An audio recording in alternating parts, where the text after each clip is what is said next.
Hey, Anne Marie. Yes, sir. My laptop Zoom is unstable. So, oh, you put my phone in too. Okay. All right. Oh, I didn't realize I, okay. Yeah, it's like, it's choppy. I don't know what the heck's going on. So I'm just going to join from my phone, man. Okay.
Hey, gang.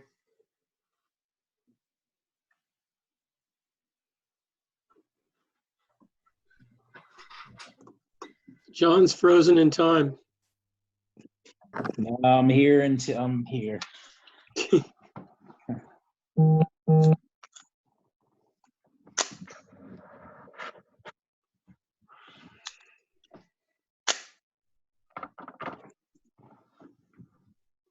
Anne Marie, Nancy Stacy's going to have connection problems. Somebody cut her cable line.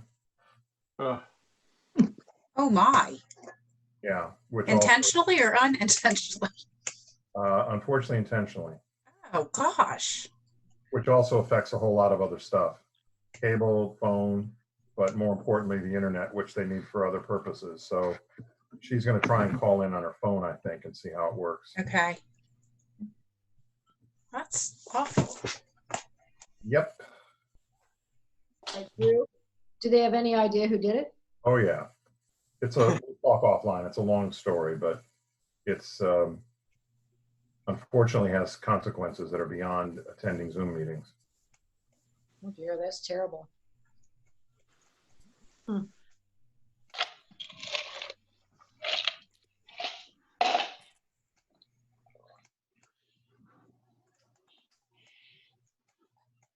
I've still got about a minute to go. Is that correct with everybody? Are we at 5 o'clock yet? Yeah, I see. I looks like saw Tom is Melanie out. in here, but now I don't. Tom's out in the attendees. And so we should. Oh, got him. Melanie was, but now I don't see her.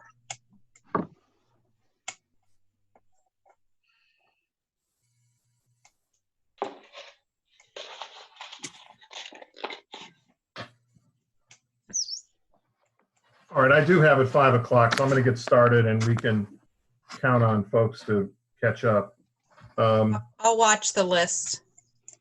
This is the public hearing of the Lewis Planning Commission on a matter related to Dutchman's Harvest, which I'll introduce formally in just a minute. I want to say first that there are some technological challenges that members of the commission, and I'm sure members of the city, are facing, and we apologize. We're doing our best. Anne Marie and Janelle and I are going to work the best we can to make sure everybody has a chance to participate as they wish. This is an opportunity for public comments, to raise questions, to make comments, to ask questions about the Dutchman's Harvest plan and we will try and entertain as much and as long as we can that. I would ask everyone to try and be concise and specific about their questions. Several things have happened over the last few days, and we'll get to that in just a second. So there's some updates that we'll look at. There are 2 ways to be recognized by Anne Marie, who is our Zoom master tonight. You can raise your hand or you can chat. She'll read it and try and identify you as a speaker. You'll be on then the page that we're all on when you do speak. If you're only voice only, we'll see something representing your phone number or your name, depending on how it is. Unless there are other questions from members of the commission, I'll start with the introduction of the presentation, discussion, and public hearing regarding the revised site plan for Dutchman's Harvest located on Savannah Road, Sussex County Tax Map 335-8.00-36.07 and 36.03. Owner of the property is BB Medical Center, Point 2 LLC, and we've had a number of documents submitted. I'm going to ask Janelle to review the record for the moment, including highlighting what just came in before we get started with comments. So at your October 21st meeting, you did discuss the revised plan and then scheduled this evening's public hearing. At that time, after that time, a revised site plan dated October 27th was submitted. That is on the project page for the application. And yesterday, a revised site landscape plan was submitted. A revised master landscape plan was submitted. That has also been emailed to the commission and is on the project page. And today we received a revised landscape plan with additional detail drawings in landscaping for around the buildings. That has been placed on the website, and we also received a landscape plan with the aerials showing for the adjacent areas for this development. And again, those are been emailed to everyone via a link to the page on the website for the public. It is under the project page for the Dutchman's Harvest site plan that you can be able to find there. And then I'm happy to answer any questions. And if you do speak, please state your name and your address for the record, so we have that for you for our records, please. Thank you. All right, Anne Marie, is Preston with us? He is. Would you like me to bring him up? Please. There's Melanie.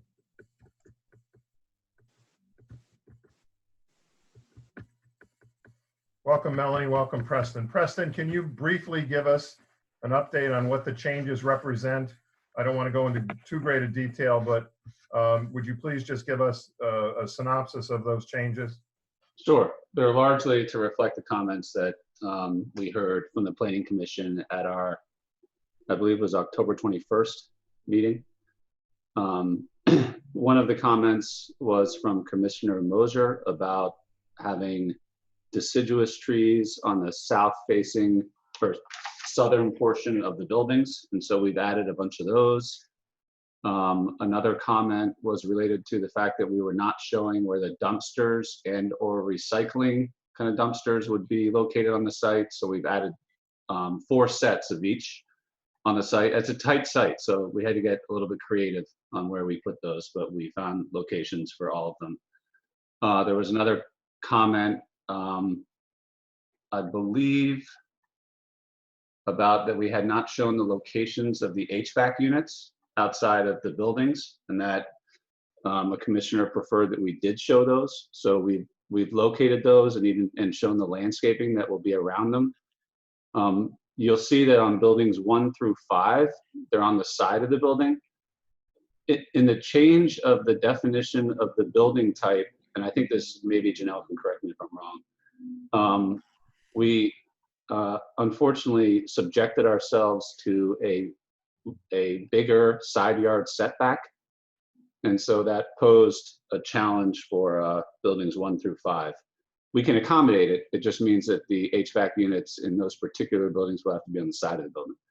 We've also changed the way that the dry ponds are depicted. We haven't really changed the ponds. Nothing's changed relative to what we would have actually built relative to the earlier plan. It's just in the earlier plan, we were showing it essentially as a mud pit, and that's not really accurate because they'll be planted both with grass and with plantings. And so we've modified that to better reflect what we're actually going to do, because and for starters, it makes it look more attractive than showing it as a big brown blob.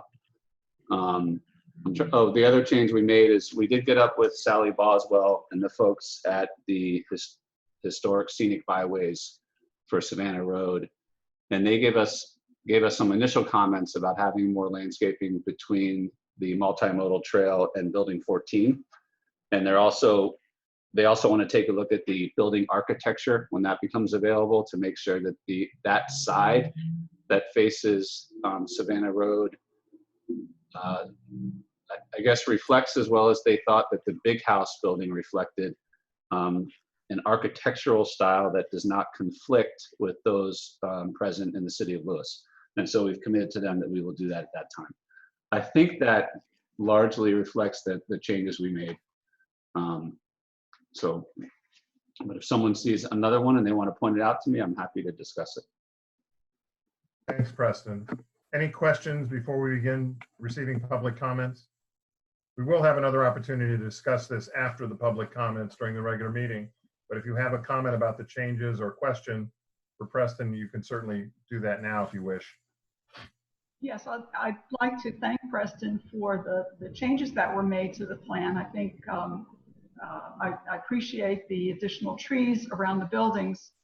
On the stormwater management planting, I'd just like to say that there's a wonderful stormwater management planting at Mariners Retreat. There are actually 2 stormwater facilities there, and they're planted very simply with probably 3 or 4 or 5 different perennials and grasses, and it looks wonderful.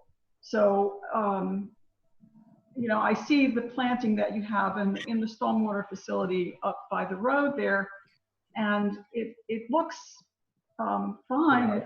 It looks like it's very random, and if your designer could just take a look at this other plan, I think it would save some money, and I think the maintenance would be much simpler. Well, we will definitely do that, and that's a good comment because his initial version of this had all the plantings on the edge of the pond, and it was in neat little rows of the same species. And I basically said, hey man, that's not really how these ponds look.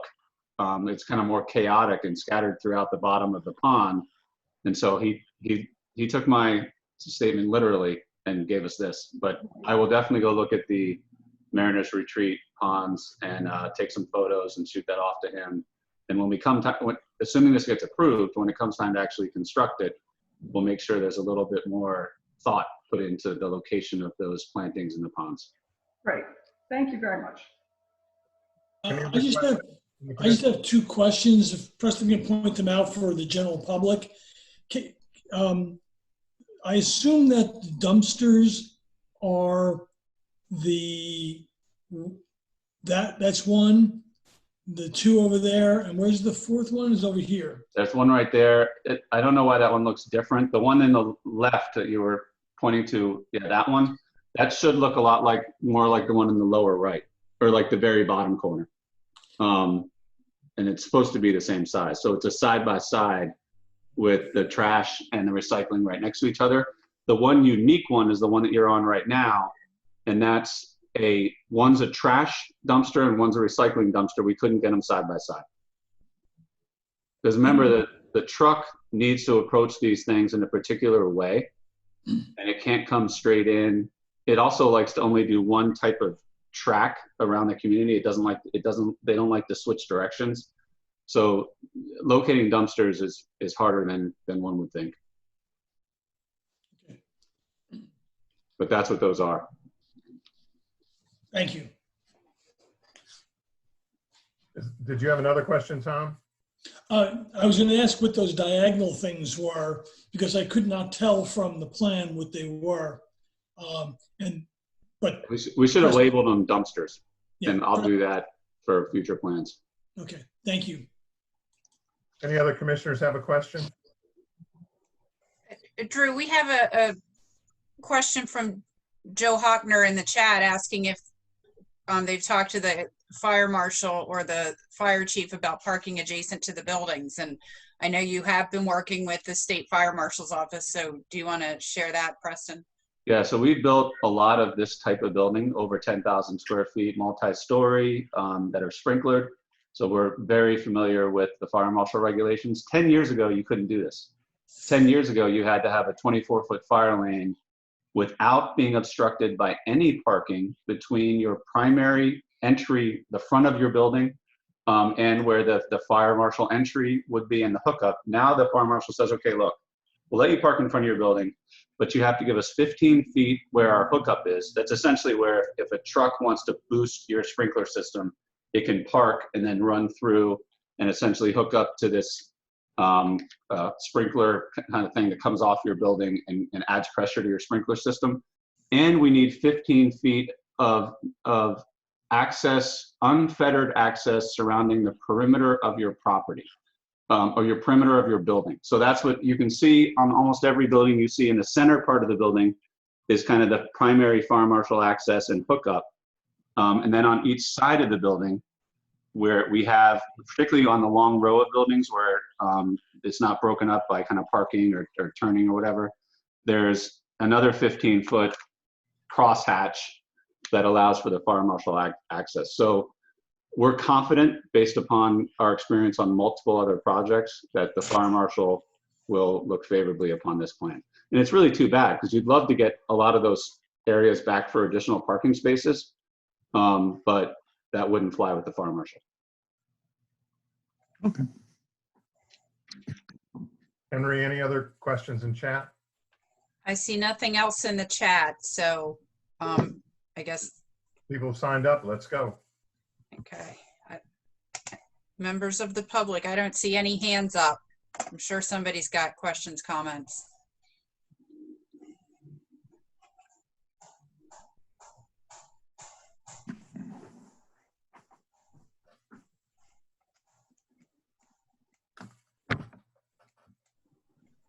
Still none, Anne Marie? I'm seeing nothing. And we have 30 people on the Zoom call. Great. And 18 are attendees. So again, just to reiterate what Drew said at the beginning, if you look at the bottom of your screen, you can either raise your hand or you could type in the chat that you want to be recognized, and we will pull you up so that you can be on screen and ask questions, share comments. One other thing I wanted to point out as we're waiting for people to join, for some reason when you zoom out on this plan, it makes our sidewalks look like they're asphalt. Those sidewalks are not asphalt, they're concrete. If you zoom in, they start to lighten up and look more like concrete, but that's just a weird thing with the way this is displayed.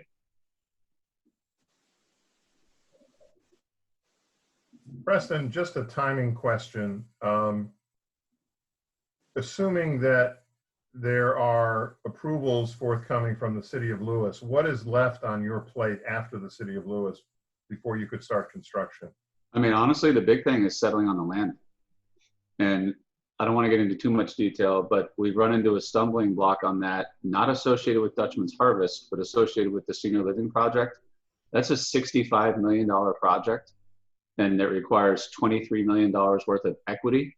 And we have a longtime equity partner in all of our senior living, well, our one other senior living deal and my partner's 5 other senior living deals that was raising their fund starting in late February, early March. Their third fund. They closed out their second fund actually with their investment in Truett Homestead. That's our lodge at Truett Homestead. That's our project in Rehoboth. And needless to say, raising money for senior living at the very beginning of COVID did not turn out to be such a good time to do it. So we're out there now looking for an alternative equity partner. We're confident we can find one, and we've had a lot of good leads and good conversations, but that's what's really holding up our settlement on the land right now. But I think even under a best case scenario, we're not fully approved on Dutchman's Harvest for another 9 months. the City of Lewis process of kind of getting tossed back and forth between the council and the commission, and just us engineering the project and submitting to the state agencies the revised plan, that's a best case scenario 9-month process. So I would fully expect we'll have settled on the land by then, but I don't think Dutchman's harvest starts until the earliest kind of summer 2021, but more realistically, probably fall of 2021. Henry, anybody else step up? I'm still seeing nothing. Oh, hold on. Oh, it looks like somebody raised their hand, but then put it down very quickly. But we've had a couple more people join us. Kay is one, so I will bring Kay up. Oh, okay. So we have I'm Helen McAdory. I will bring you up as a panelist, and you should be able to speak now. So I asked Helen to join us just before she speaks. So you guys could be comforted by the fact that Diamond State is still very much aware of this project and what we're doing and very interested in it. And I thought it might be more credible for her to speak about the change in the costs associated with this building and its pursuant change to the unit prices and what that does to her, to the Diamond State's ability to raise additional funds to further discount the restricted units. So that's Helen's on for primarily that reason. I know this has been rather a shuffled, it's a re-engineered plan. What I encountered at the previous costing was a lot of pushback from the typical grantees where we would go to get funding. How they would assess a project is the builder needs to meet certain requirements with regards to costs throughout the project, and then they also need to the grants often are stipulated towards a certain level of income. So if the costs of the project are going to be such that the key target market is just not going to be able to get mortgages, then it's a moot point. I was finding at least 3 kick-ups along the way where we would struggle to get the project approved. I will tell you, I'll give you a very simple example. Just to give you an example of how the costs have changed from a 1-bedroom, down from 196,000 to 143,000. That's a 50,000 drop in price. A 3-bedroom has dropped from 290,000 to 190,000. That's very close to 100,000 drop. So what that does is it brings the sales price to the community land trust within the right pricing parameter for us to work with the grant organizations, such as Federal Home Loan Bank, such as DSHA, because if we were able to get 20,000 per unit from either of those organizations, then we are very much in the correct affordability frame for an 80% AMI, which is really what our key was, to try and make sure that we would be able to attract homeowners in that price point. So I'm thrilled. I'm very, I struggled tremendously with the pricing as it was before. The other thing that really works in our favor is the 9-month timeline would mean it would bring us into the HDF and the Federal Home Loan Bank grant cycle. What's happening now in the housing arena, especially with COVID-19, and everybody knows what's happening in the housing market, as critical as homeownership is, affordable homeownership is becoming, at the same time, a lot of the grant funding was doglegged to, frontline service providers. And in some cases, that was really, home ownership was not considered frontline. Home ownership was maybe the second tier down. And I think if we have enough time to recover from that, I think the funding will be will be back. And an additional, I'd just like to make a note here, an additional, I think, strength of around the change of pricing is it does really leverage us to be able to go after other kinds of funding, more philanthropic. Before, when I was having conversations with potential, private public investor groups, the price point was hard for them to swallow. I think at this point we have something to talk to them about now. So as soon as we know we have a project back in the works, I can now circle back and have those conversations again. And I really do feel very confident that we will be positioned very well for when the homes are ready to be sold. Great. Thank you very much, Helen, for your comments, and good luck with your funding. Thank you. Any questions for Helen from any member of the commission? Preston, thank you for bringing her. Anne Marie, any other hands raised? Yes. Oh, hold on. There's somebody who keeps raising their hand, so I'm going to, and I can't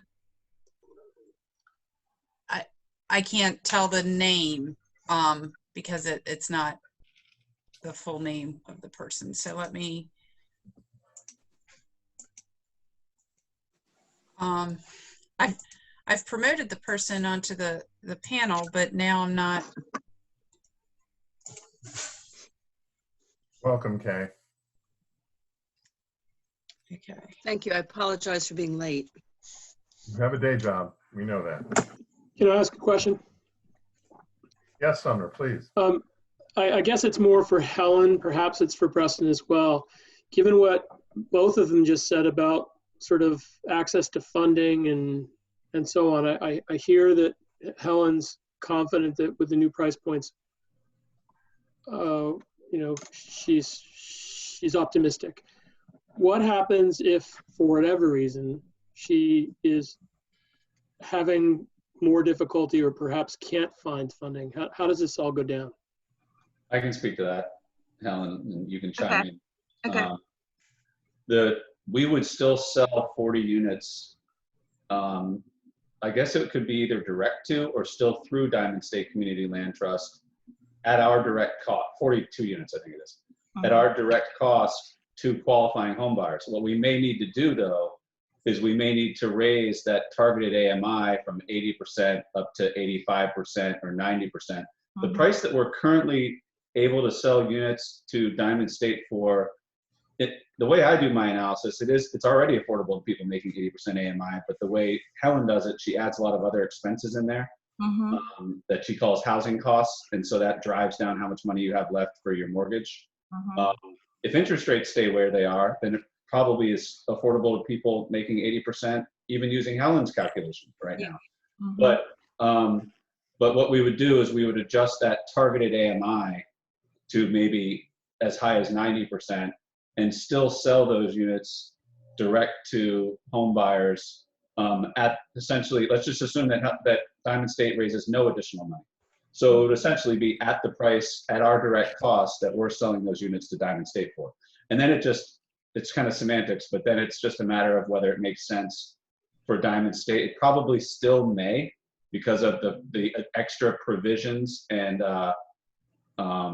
restrictions they have on their units to step in between ownership, in between us and the ultimate home buyers. So Diamond State would buy them from us at our price and then resell them essentially at our price to the home buyer for those 42 units. Is that accurate, Helen, or do you see it working differently? It's always preferable for us to have additional funding, because the reason the Community Land Trust always applies some form of a grant is just to be able to offset any future market changes where we don't want any units to ever be upside down, but also because we want to be able to have like a reserve, a restricted fund to be able to take care of the maintenance needs. So we have an equation that helps us to build all of that in. The benefit really at the end of the day is being able to pass it forward. So the more money we can put into the unit, the longer and the easier it is to pay it forward at resale. That's the main mechanism. Can we take units into the CLT without grant money? Yes, we can, because of the way we work.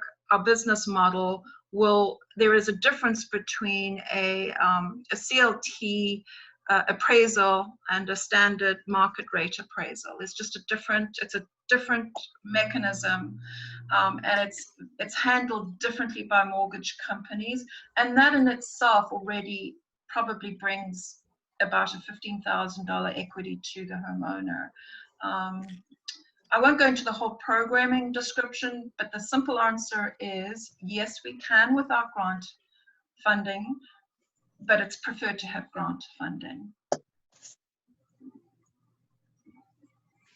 So the person whose hand was up before that I've brought onto the panel it's spelled LAIMAANTHANEY. So if that's you and you want to speak, you're brought up to the panel and you can unmute yourself.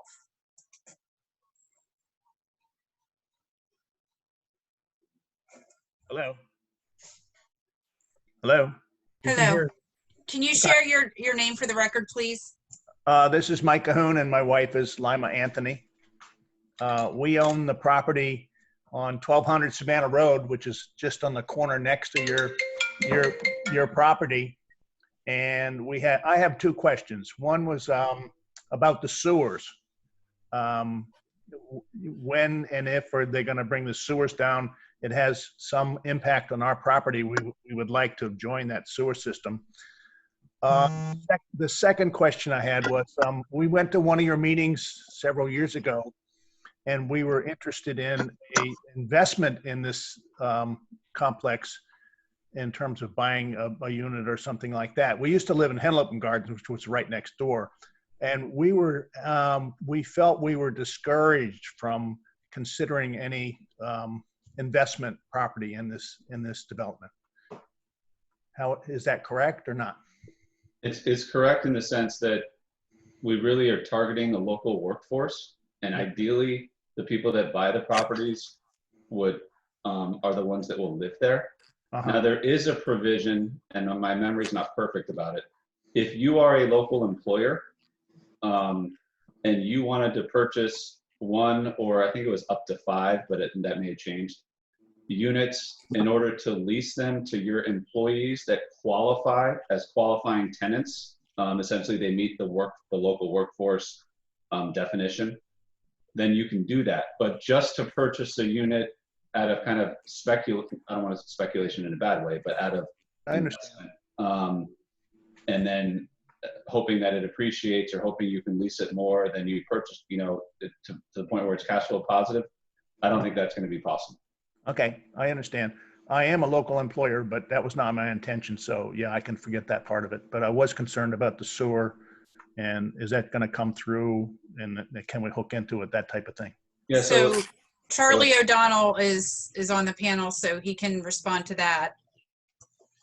Yeah. So the sewer that's going to serve Dr. Cahoon's and Dr. Anthony's parcel is part of the Savannah Road sewer extension, and it will also serve the Dutchman's Harvest and senior living facilities as well. Well, that's so good. Yeah, that design is 100% complete. We are procuring the easements. I don't know if you saw my email. I sent you that easement, Dr. Cahoon, that needs to be executed. And you too. We definitely will agree to that easement. That's for sure. Yeah, I just need to get it executed so we can get it recorded. And Okay. And BB's got one too for the Dutchman's Harvest property, and there's a couple others. But anyway, it's all part of that Savannah Road sewer extension project. It's a little bit contingent upon getting the land settled upon that we're talking about here. Sure. Yeah. So it's in the works, and everything's pointing towards it being installed, in 2021. Okay. Well, that would be great. We look forward to it. Thank you. Anne Marie, any other hands? Oops, I was muted, sorry. I am not seeing any other hands or anybody who in the chat has asked to be recognized. Oh, hold on. Abby Fairstein. Okay. Abby, you're up.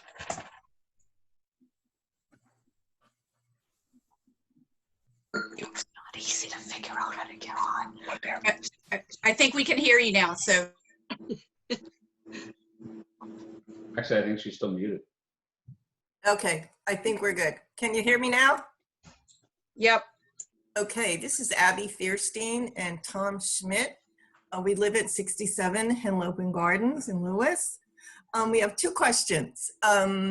We were really very pleased earlier when we were seeing the big house concept, and we understand the reasons for the redesign.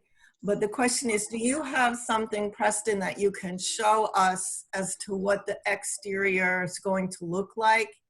And the second question is, on the drawings that you have associated with the meeting, is there one that shows the elevations?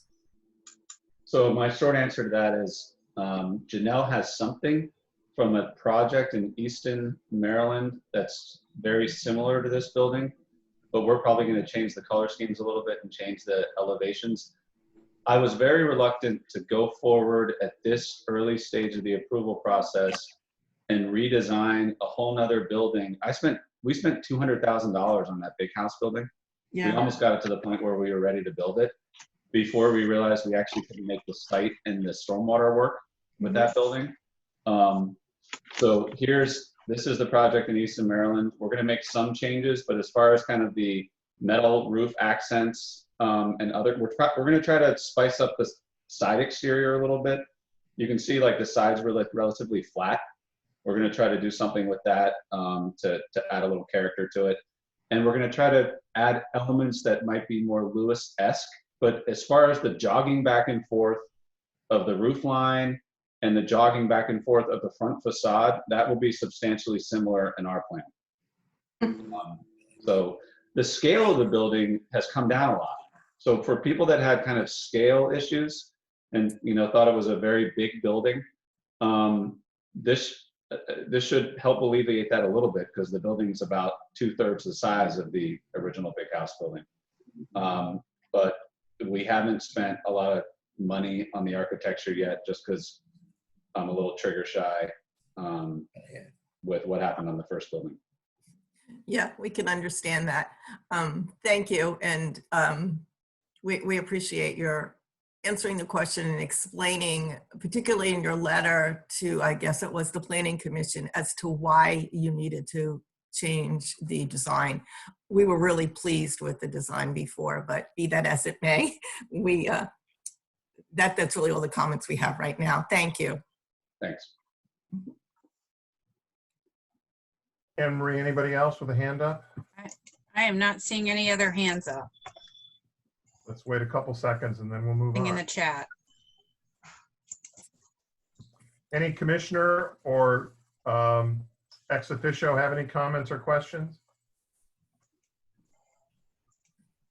I have one question, concern, Press. The air conditioners, if you look at them from the landscaping perspective, it looks like they're totally hedged in by hollies. And I'm wondering how that's going to work with both physical access and maintaining the airflow, especially since they're so tied together for them to work.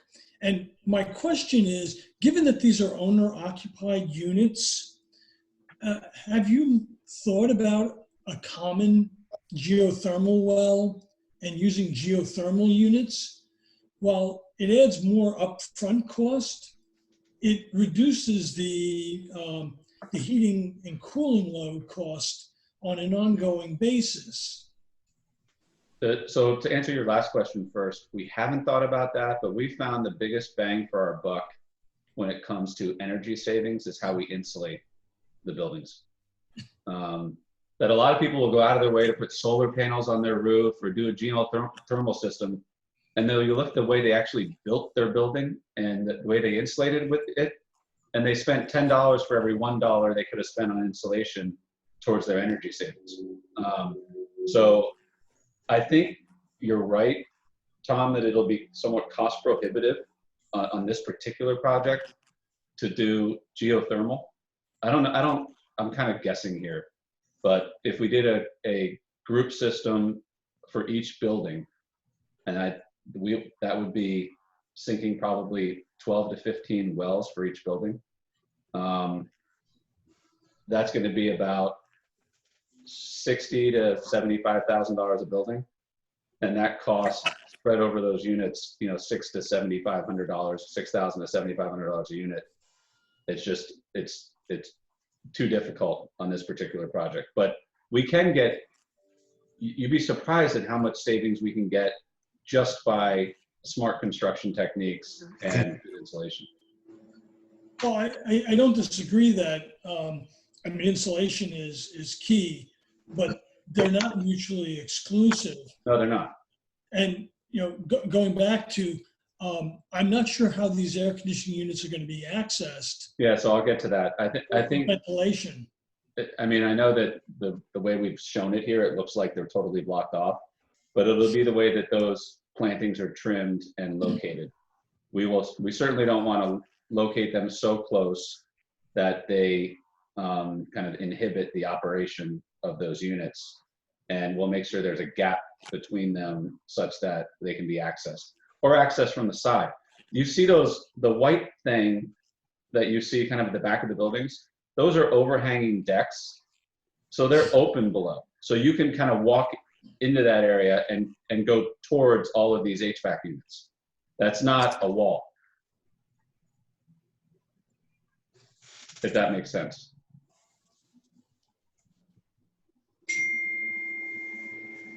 See what I'm saying there, Tom?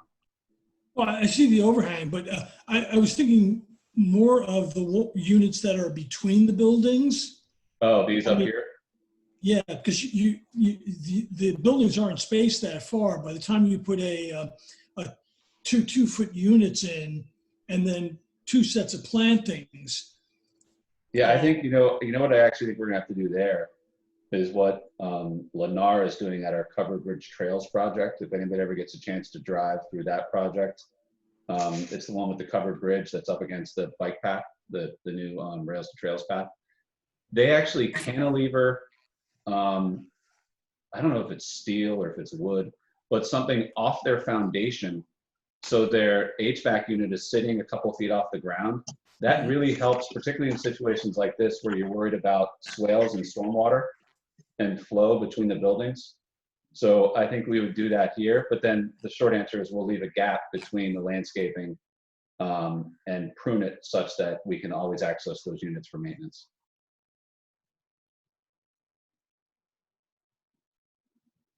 But if you get a chance to look at that, Tom, swing by Covered Bridge Trails and look at how they've done it. We've never done that before, but after seeing it, we really wish we had. Yeah, I bike right out there, and actually I've seen those units. Okay.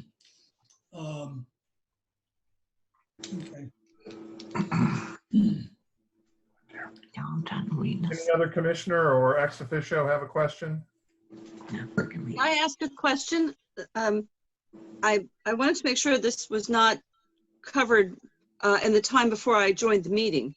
I wanted to follow up from our last discussion, and I'm assuming from what I'm hearing tonight that the idea is to deal with the stormwater as is and move forward with this project and not delay and do a combined stormwater project with the parcel that's adjacent in a few years.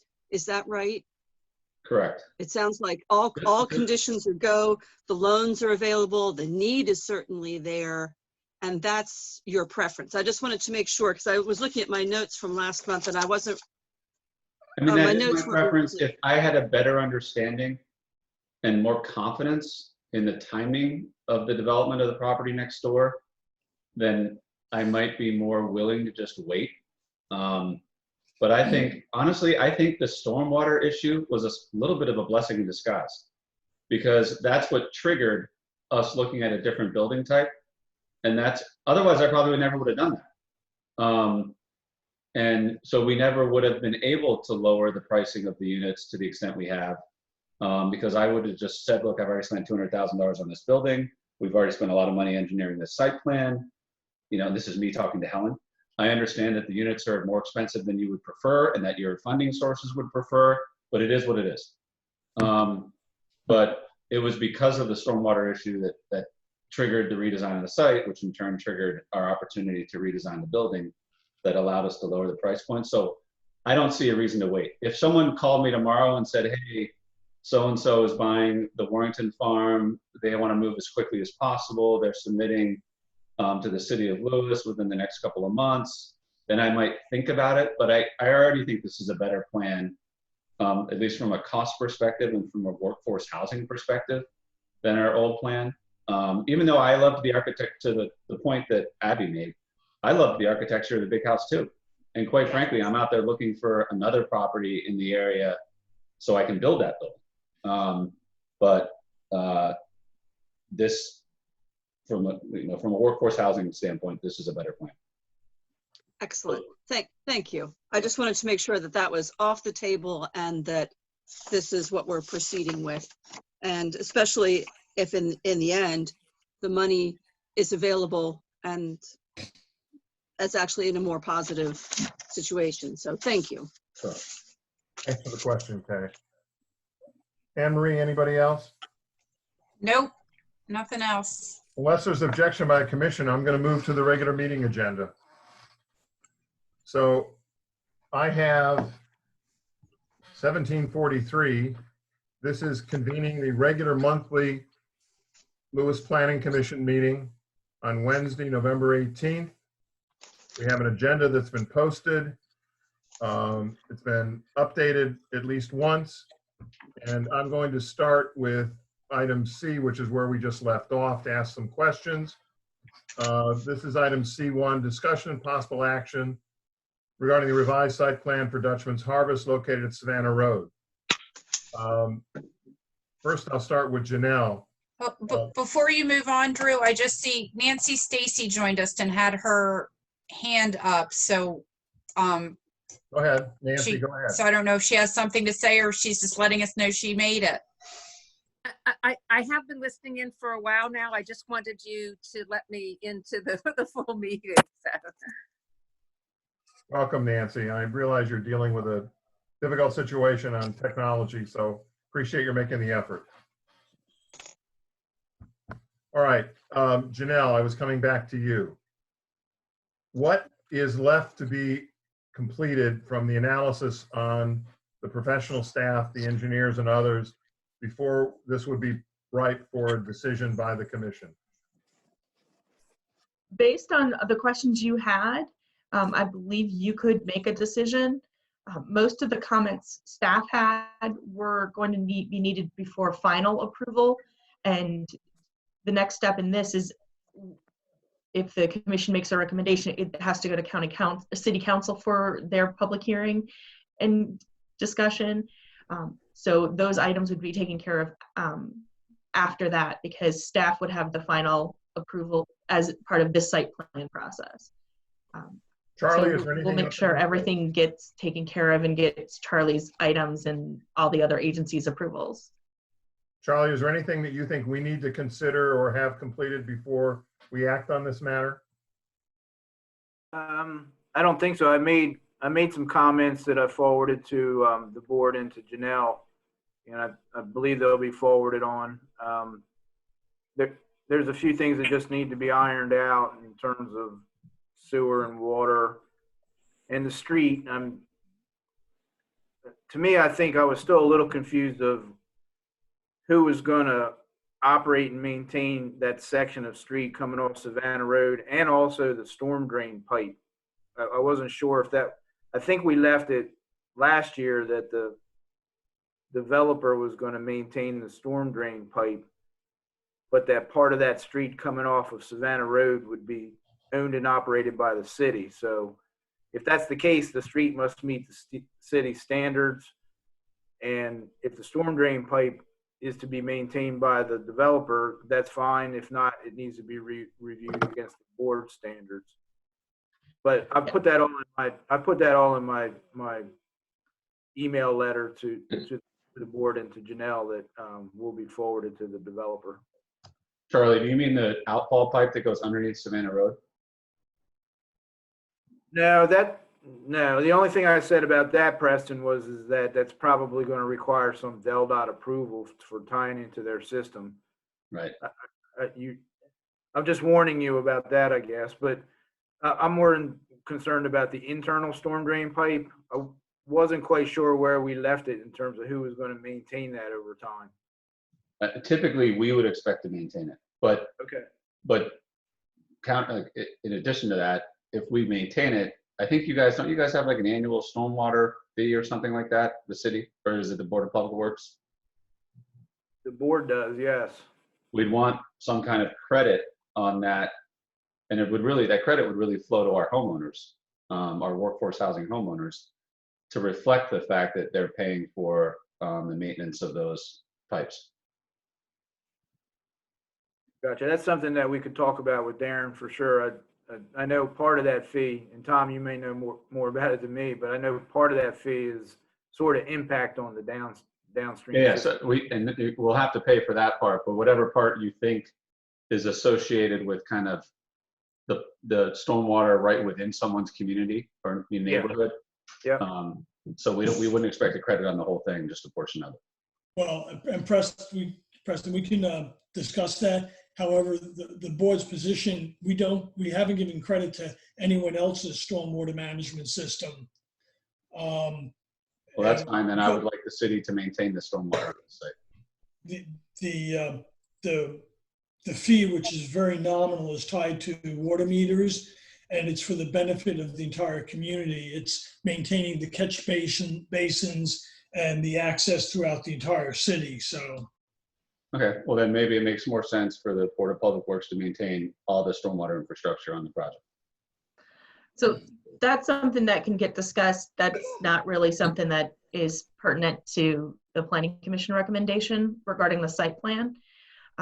So I know we can have internal discussions about that. And I do know there was a requirement that that one part of the road was going to actually be a city road. I've been trying to bring up the conditions of approval because I know there were some items that just discussed those conditions of approval, and I know one of them was that portion being. And it was that entrance road, because that entrance road correct will actually serve as the entrance road to whatever happens on the Warrington property as well. Correct. Yeah, the drive aisles will be privately maintained. It's that entrance road that will be built to city standards. Glenn, is there anything in your purview that you think needs to be further addressed before we consider this matter for final action? Yeah, like Charlie and Janelle, I think that from a site planning perspective, you've got what you need to act upon it. There are some additional things that have to happen at the county, but I think you're fully equipped to act tonight. Anne Marie, is there anything in your purview or review of this material that you think needs further attention before the Planning Commission acts? No, I think everything, my biggest concern before they resubmitted stuff was trash collection, but I think that's been addressed at this point. Bonnie, do you have any other issues that are outstanding you think you would prefer that the Planning Commission address at this time? The only real question that I have is, given that it was the stormwater issues that led to the redesign, whether Preston has any idea, and it may be too preliminary, but how much additional stormwater is going to be channeled from this property under Savannah Road and ultimately to Canary Creek? None, actually arguably less, because we have so much more additional capacity on this, in this plan on site than we had in the old plan. We still have to meet SCD regs. Like you can't take a 2-year storm or a 5-year storm and design your stormwater system to immediately send it to the outfall. You're really supposed to handle 10-year storms and under on your site, and this one does. And the good news is, bad for me, but good for you guys, because we went so far with the engineering of the other site, we have all those numbers and all that detail on the infiltration rates for these locations and this property to know that we have a working stormwater system now. Before, when we had a concept plan, we hadn't done all that analysis because you typically don't do it ahead of time. You make assumptions. And we were obviously wrong with those assumptions. But now we're not making assumptions. Now we have detailed soils reports that we factored into this concept plan. So we know this works. And the good news is we're not going to change, if this plan gets approved and we move forward, we're not going to change our stormwater system when the properties around us get developed. They'll still have to remove their water from our system and handle it on their properties. So eventually the amount of water that we're handling will be substantially less than this system's designed for. So there's a chance that we'll hardly ever use the outfall. So it's a blessing in disguise in the sense that the amount of water that we will eventually be sending through that pipe under Savannah Road into the outfall systems and eventually into Canary Creek will be a lot less because we've designed a system for 35 or 40 acres that at the end of the day, when I say at the end of the day, once the Louder Mitchell farm has been developed and once the Warrington farm has been developed, is only handling 8 acres. Now, I don't want to mislead people. They will still outfall through us. So on a 100-year storm, when their systems overflow, which by the way, we don't get a 100-year storm anymore every 100 years. We get a 100-year storm once or twice a year now, which I know they should change the name of it and stop calling it a 100-year storm. But they'll still outfall to our property, but we might be able to handle their outfall within our system because our system is designed for 30 to 35 acres, not 8. All right, great. Thank you very much. That's very helpful. I have a question. Sumner?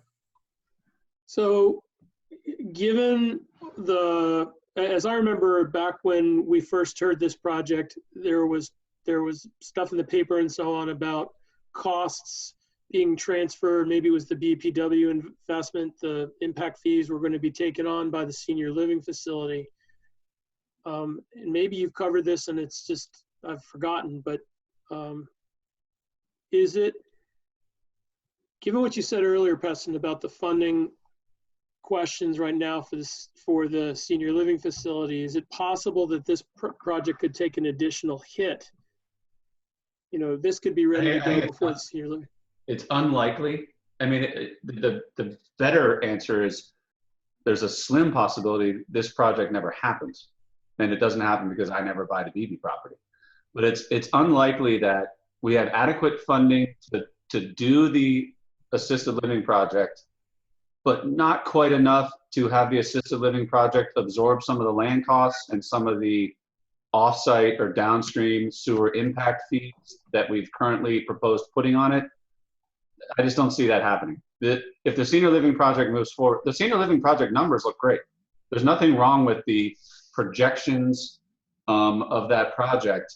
It's just the timing associated with raising money for a senior living project. Like hardly any new senior living projects are going vertical right now because all the financing parties have said to developers like me, why would I invest in your new build project when I can actually go out right now and buy existing senior living facilities for 80 to 85 cents on the dollar?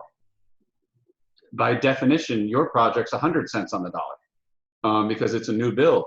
And so that will eventually reverse, and it's reversing now. Even just the prospect of having a vaccine has made some of these senior living financing groups kind of reach back out to us and say, is that project still available? So I'm confident that it's a matter of time before we raise the financing, but I don't see a situation in which not taking on the portion of the land cost and the portion of the downstream sewer infrastructure kind of reimbursement will make the project work. So in short, that's not going to go away. That's still going to happen. Thank you. What is the pleasure of the commission? We have a couple of options, it seems to me, one of which would be to give one more pause on this consideration and bring it up on December 16th with a complete packet of all the revised plans and information, and expect at that time that we would be acting giving a final recommendation to Mayor and City Council, thumbs up, thumbs down. Or alternatively, if the commission is so disposed, is there a decision-making point prior to December 16th that the commission is comfortable reaching? Well, there's one question. Oh, I'm sorry. Go ahead, Kay.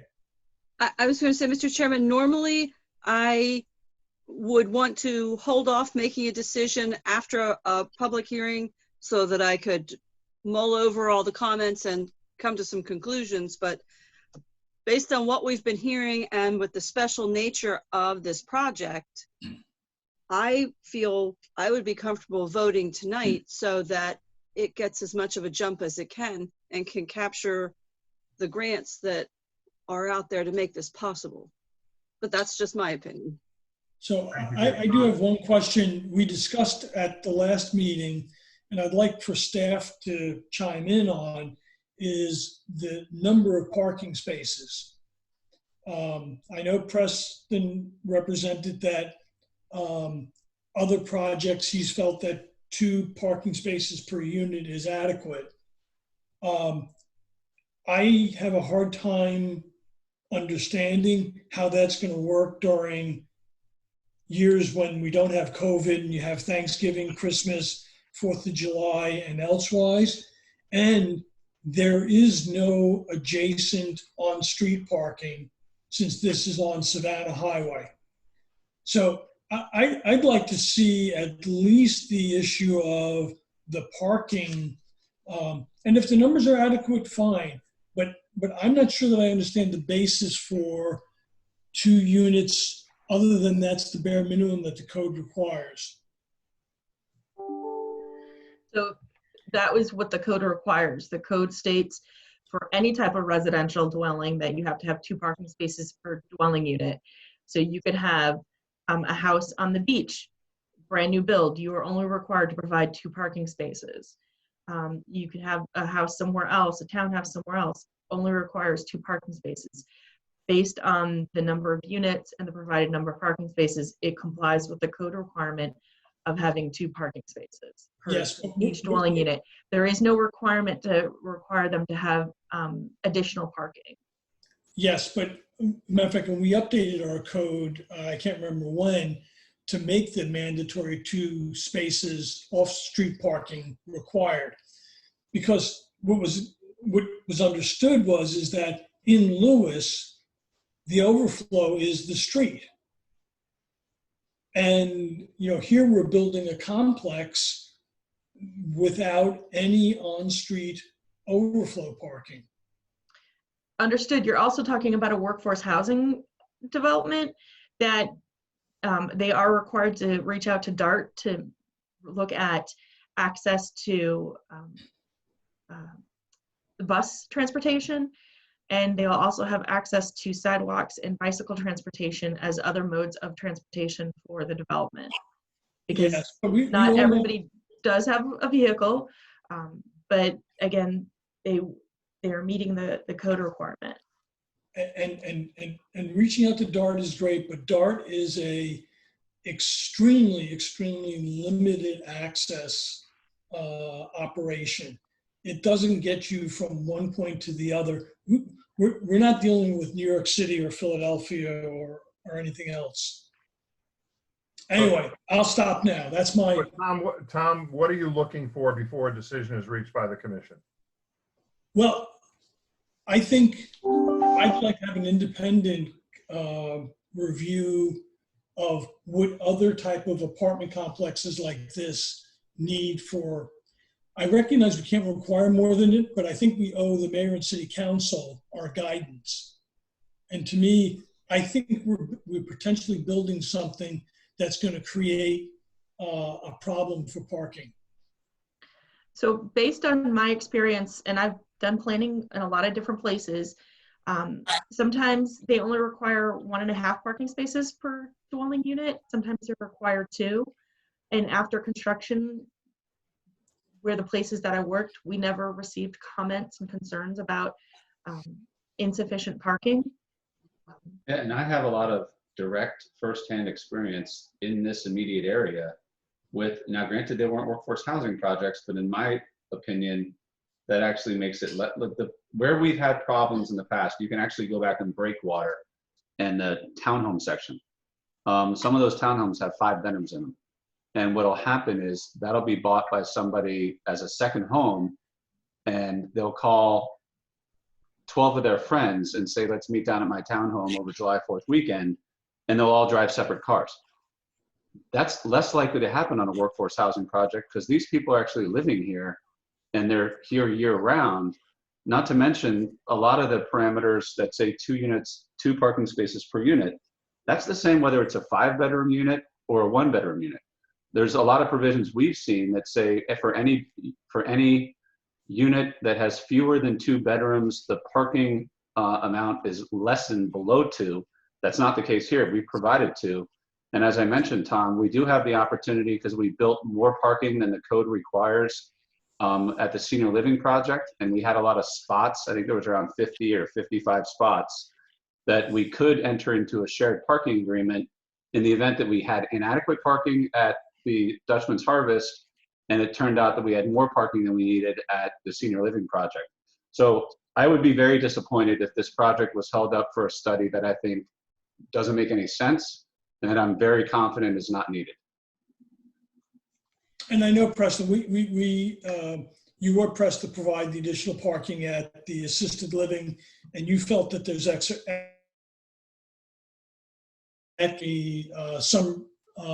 some confidence that at least the adjoining parking might be able to be jointly used. Right. But I think it's something maybe Planning Commission needs to relook at our off-street parking requirements. That will actually be discussed later today as part of one of the subcommittee items. So I know there was discussion about making a recommendation tonight. Unfortunately, at your last meeting, you left the public comment record open until November 30th. Right. So I don't believe you can make a decision while you left the record open. That's why I said on December 16th or earlier. Tom, let's put this to bed though. Are you making a motion that we defer taking final action on this until your parking study is completed? When I meant the parking study, I was looking for Janelle and Charlie to chime in from the perspective of their experiences. And since we have until November 30th, I would just like to have that on the record. Okay. Can I just add something based on some of the, planning conference sessions and continuing education I've attended? I'm assuming Janelle's seen the same things.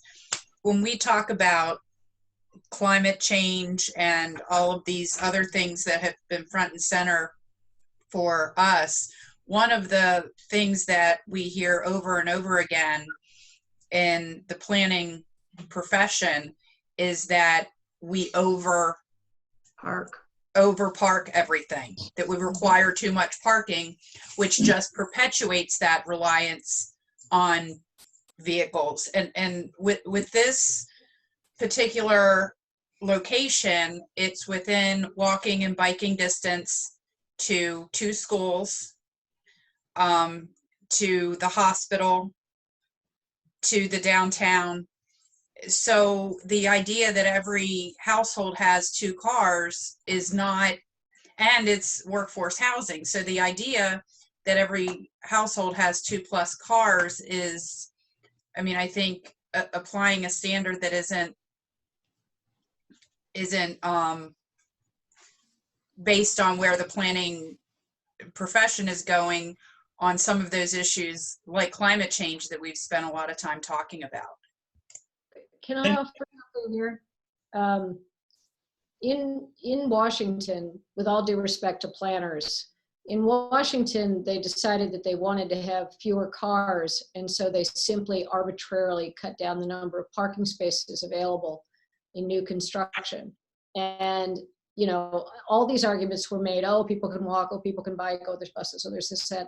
And the upshot of it was that people still had their cars and they simply went and they jammed the adjoining residential areas. So I understand what you're saying about this, but I would be very, very careful to begin planning around the idea that people are not going to continue to utilize motor vehicles. I think you particularly in a self-contained development like this. I mean, I think the shared parking idea that Preston brought up is a very good idea for overflow parking.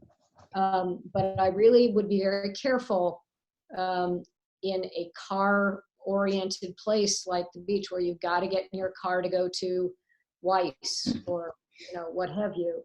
I would be very careful about suggesting that we begin to assume that people are not going to have cars. I think they are going to have cars for the foreseeable future, for better or for worse. And just to reinforce what Bonnie said, I do think we overpark a lot of shopping centers and things like that, but we're talking about a home location here, and it's workforce housing. So if it's two people, more than likely they both work, they're going to have two cars. And if they have an adult child at home, anyway, I'm not going to belabor it anymore. I fully endorse reducing pervious as much as possible, but you can't just expect that all of a sudden we're going to have a integrated mass transit system that's going to resolve this. Well, it's clear that we don't have an adequate mass transit system in Sussex County, east and west, or even north and south. So that's not the issue. Glenn, I have a question for you. Sure. I recognize that we've said the public comment period continues for another couple of weeks to make sure that everybody had a chance to comment. Would it be possible for the following to happen without prejudging how the commission's going to vote? If the commission were to take set final action for December 16th with the complete package and whatever additional information Tom wants staff to provide or otherwise, but in tonight's meeting, we took a preliminary vote, would that be a reasonable basis for the mayor and city council to rely upon that preliminary vote to potentially schedule additional steps that they might have to take if, for example, we decided to vote preliminarily to approve this plan? Could that be enough of could that be relied upon enough by mayor and city council at their next meeting to schedule a public hearing after the 16th of December? Yeah, I think you could take a vote that basically indicates your acceptance of this project, barring some new piece of information coming in, which would be sufficient for the city council to rely upon it. Now, if any new information comes in, obviously you're going to have to act on it and consider it, and like you would for any public hearing. But yeah, I think you can give a strong indication to city council as to where you are on this project, provided nothing else comes in.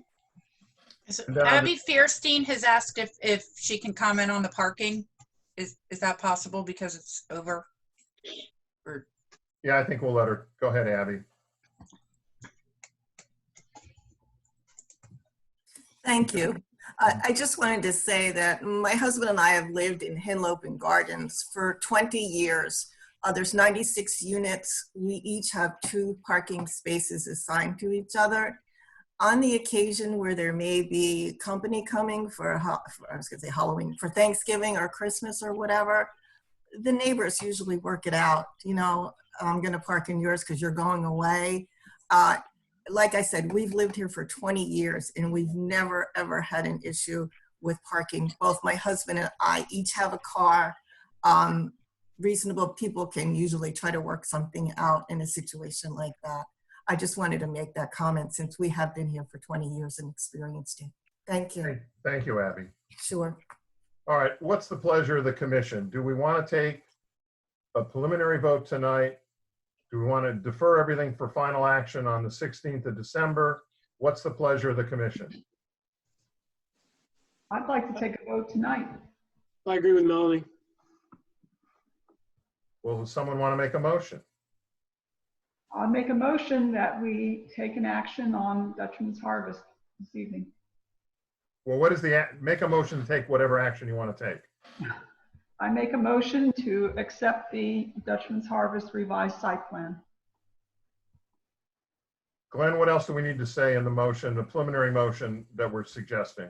That you're recommending approval to council pending any additional public comments that would come in on or before the close of business on November 30th, so that the council can schedule a public hearing.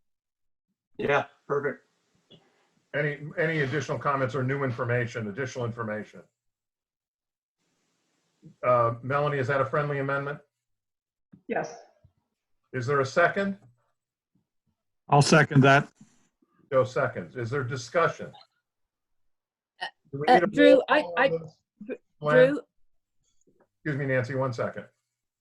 Glenn, do we need a roll call on this? You should take a roll call. I appreciate that. That's what I thought. Nancy, I'm sorry.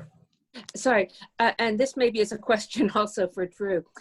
Because of I think people may be aware I had some major connectivity issues, and I was not able to participate in the full public discussion. I entered it partway through. I'm assuming that I would want to, as a member of this commission, as a commissioner, want to review those public comments before voting. So I'm assuming I can abstain from this vote. Is that appropriate, Glenn? I mean, that would be appropriate, because my expectation is that if nothing else comes in, all that will happen at the December 16 meeting is just a ratification of whatever action is taken this evening. The vote taken, whether it's just to ratify or whether it's, but yeah, you can abstain tonight and be ready to vote next time. Okay, good. But Nancy, I don't think you missed many public comments of substance. A lot of what was discussed related to the financing of the project and a couple of other questions about sewer connection and things that I think were addressed by Charlie. As far as the public's concerned, we only had a couple of people that really raised any questions, and my assumption is that they were answered to the satisfaction of the persons who are asking the questions. Okay. At this point, obviously, I don't know what I don't know. Exactly. Or But what I didn't you're hear. certainly eligible to abstain. All right, so there is a motion and a second. Is there further discussion, or are we going to do a roll call vote? Okay, roll call vote requires us to explain why we're supporting the application as submitted and amended. And you can also piggyback what the prior commissioner said, but you need to give your articulated reasons. And we will start with the motioner and the seconder. So Melanie and Joe, you're first up. Yes, I'm in favor of the plan. I think it meets the code requirements at this time, and I'm satisfied that the revisions have actually improved the plan. Joe? Satisfied with the plan. I've seen it worked on, and I've seen revisions applied, and it looks good. I don't think we'll have a parking problem, and I approve. All right, Bob? I'd vote yes, based on the fact that it's a worthwhile project. It's been thoroughly vetted out, and with multiple revisions that I think have improved it substantially. And I like the fact that it's got additional stormwater capacity that is being handled. I guess the thing I like the most is it's reaching towards affordable.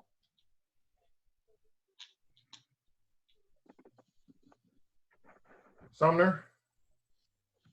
I will vote yes, with the reservation that, and I'll pile on everything that everybody said so far. I think the project, I want to applaud Preston in his effort to meet all of the needs. I'm imagining a gymnast that's twisting himself around in a pretzel in order to meet all the demands that we're placing on him. I wish there was more room for green space. I wish there was the ability to see through some of these buildings, but I think in my own mind, I've been able to rationalize it. It's a worthwhile project. It meets a need that we need to meet, and therefore I think we should go forward with what we've got.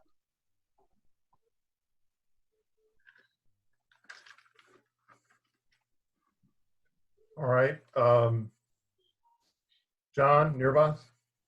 Yeah, I vote in favor of recommending this to mayor and city council on the basis that it's a great use of the land. I think this is an example of the process that we have in the city, working in favor of not only, just the city or the builders and other stakeholders, but everybody involved. It's a good plan. It serves a need we've been looking to address for a long time, and I hope we can have more projects similar to it. Thank you, John. Kay? I also will vote yes for reasons stated prior. I believe that it meets our ordinance and it fills a need that is growing. Bonnie, you got to wait. Nancy? I abstain for the reasons I stated earlier. Once I've reviewed the information from the public comments, I will be fully prepared to vote at the next opportunity when we do this. Tom? So first, I want to thank Preston and Diamond State. I think you guys have really done a yeoman's effort. I know this process has not been easy. I vote yes. It does meet the minimum code requirements, and it is a long-stated goal in our comprehensive plan. My only concern is over the parking issue. I just have some unease. I feel more comfortable that there is potentially overflow with the affordable housing, and I'd like to see that somehow memorialized, or I don't know how that agreement can be put down in writing so that it is an option. All right, the chair votes in favor of the motion to preliminarily approve the plan as submitted with reconsideration possible on the 16th of December. I associate myself with the remarks, particularly three parts. One, this is an objective we've been trying to achieve in the city for some time in compliance with the comp plan. I think it is a very important step in the city's direction. I think it is also compliant with the old statute under which it was offered originally. Furthermore, I think the Preston and Diamond State have done yeoman's work trying to accommodate the questions raised by the commission and the public in our prior session. And I think we have come to a reasonable level of success at addressing the concerns of both the community, staff, and engineers. I look forward to the project being completed. And I thank again Diamond State and Preston for leading us in this direction. It's been a long time, and I think we will all be well served by the completion of this because it does comply with the code and it is addressing a need that is overwhelming and continuing in this city. With that, we have a unanimous vote with one abstention. We will then reconsider this if necessary and affirm the vote on the 16th of December in the hopes that in the meantime, the mayor and city council can go forward and schedule a public hearing based on our initial vote. And we will then confirm that on the 16th, and presumably that will be handled by mayor and city council then in due course. Any other comments? Preston, thank you very much. Thanks, everybody. Appreciate it. You and your team have really worked hard, and we do appreciate that. Thanks. All right, let's go on with the agenda. New business under D1, discussion and possible action on a waiver request for relief from the 0.5% slope of the storm drain pipe, this time in the Pond Meadow Subdivision. As you recall, we just had this up before us. Charlie addressed this previously. Charlie, may I ask for your comments on this, and then Glenn, yours, before we consider this further? Certainly. This is the same issue as we had at the other project where the code requires 0.5% slope on storm drain pipe. I'd like to get the code changed to reflect something different in that 3 feet per second through those pipes is the engineering standard that we use. We do use 0.5% for lead, what I call lead pipes from catch basins to main storm drain pipes. In this particular development, we don't have that situation. If we did, we would require 0.5% for those short runs. But the slope that they're going to install the storm drain pipe will meet the 3 feet per second velocity through those pipes, and actually reduce the amount of fill that's required on the project. So I recommend it would be my recommendation to grant the waiver. Is there anything in this particular site that would be a problem with this change in the slope? Any No. conditions whatsoever in the site, elevation or otherwise, that this would be a problem? No, it actually it would make it better. In fact, what they've submitted is less than the 0.5%. So that's what we've looked at thus far.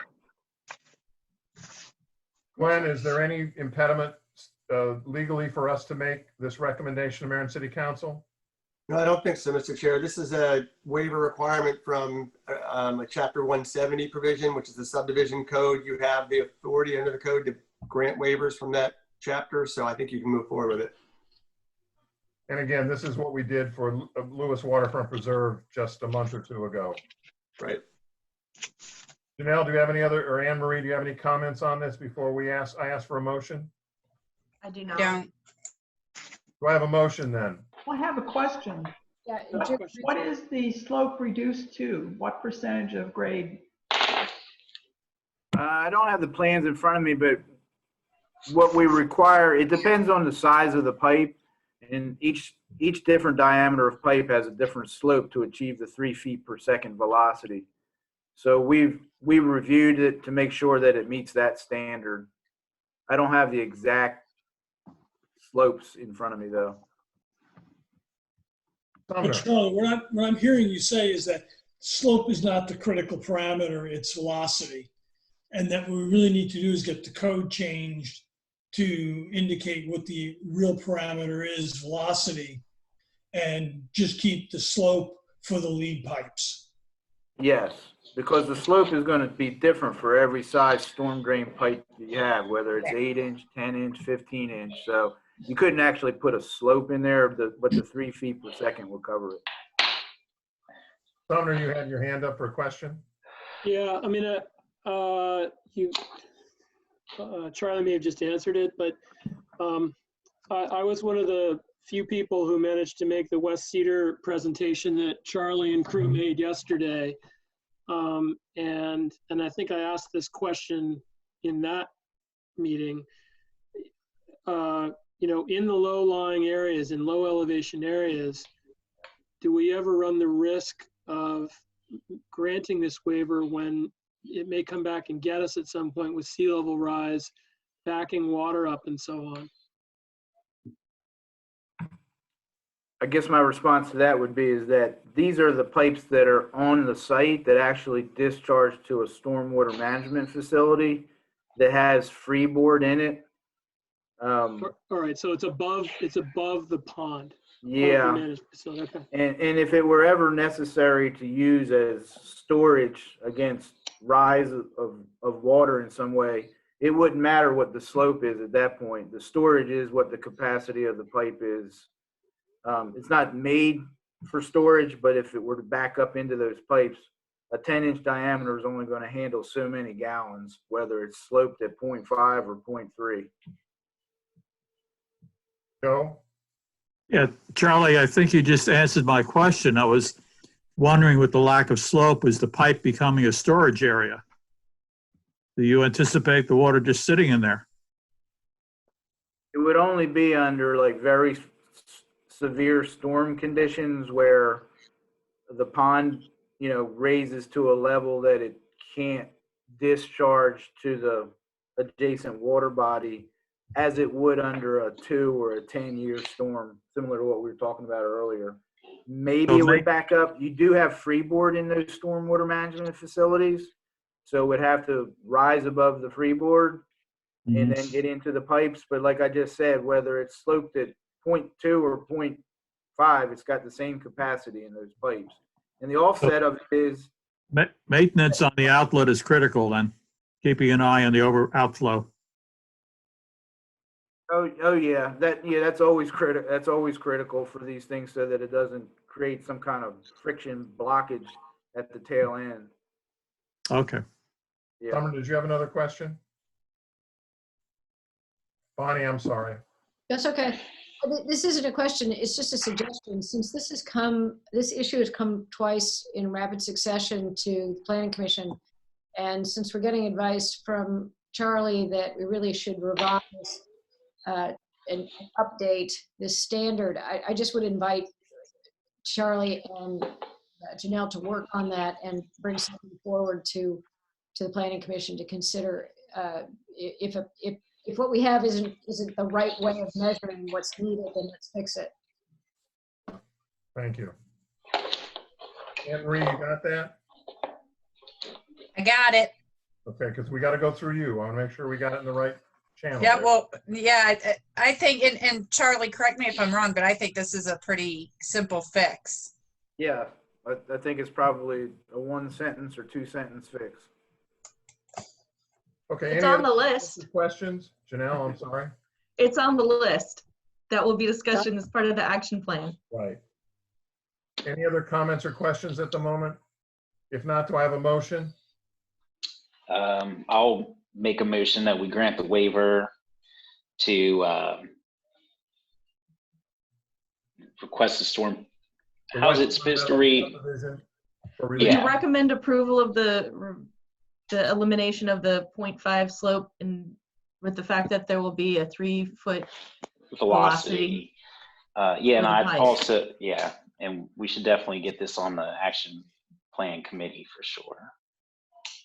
Okay, but it is a waiver request from the requirement of the 0.5 slope for the White's Meadow Pond. Is there a second? I'll second. All right. Is there any further discussion? We don't need a roll call vote on this, so all in favor just signify by raising your hand or saying aye. Opposed? Aye. I see none opposed. It passes unanimously. You got muted somehow.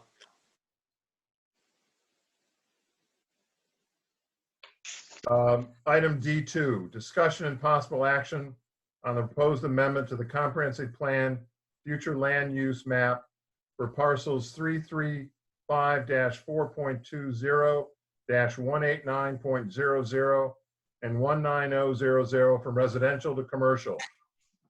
This is the property we've had before us a few times now in the last couple of years. It is 203 Savannah at the corner, and it is now recommending amending the comp plan to reflect the current zoning. Janelle, any other comments? So the intent is this will reflect the future zoning, that there is an application, a request. Actually, let me start all over again. The city rezoned the property back in 2018. Since no development has occurred on the property can revert back to the previous zoning.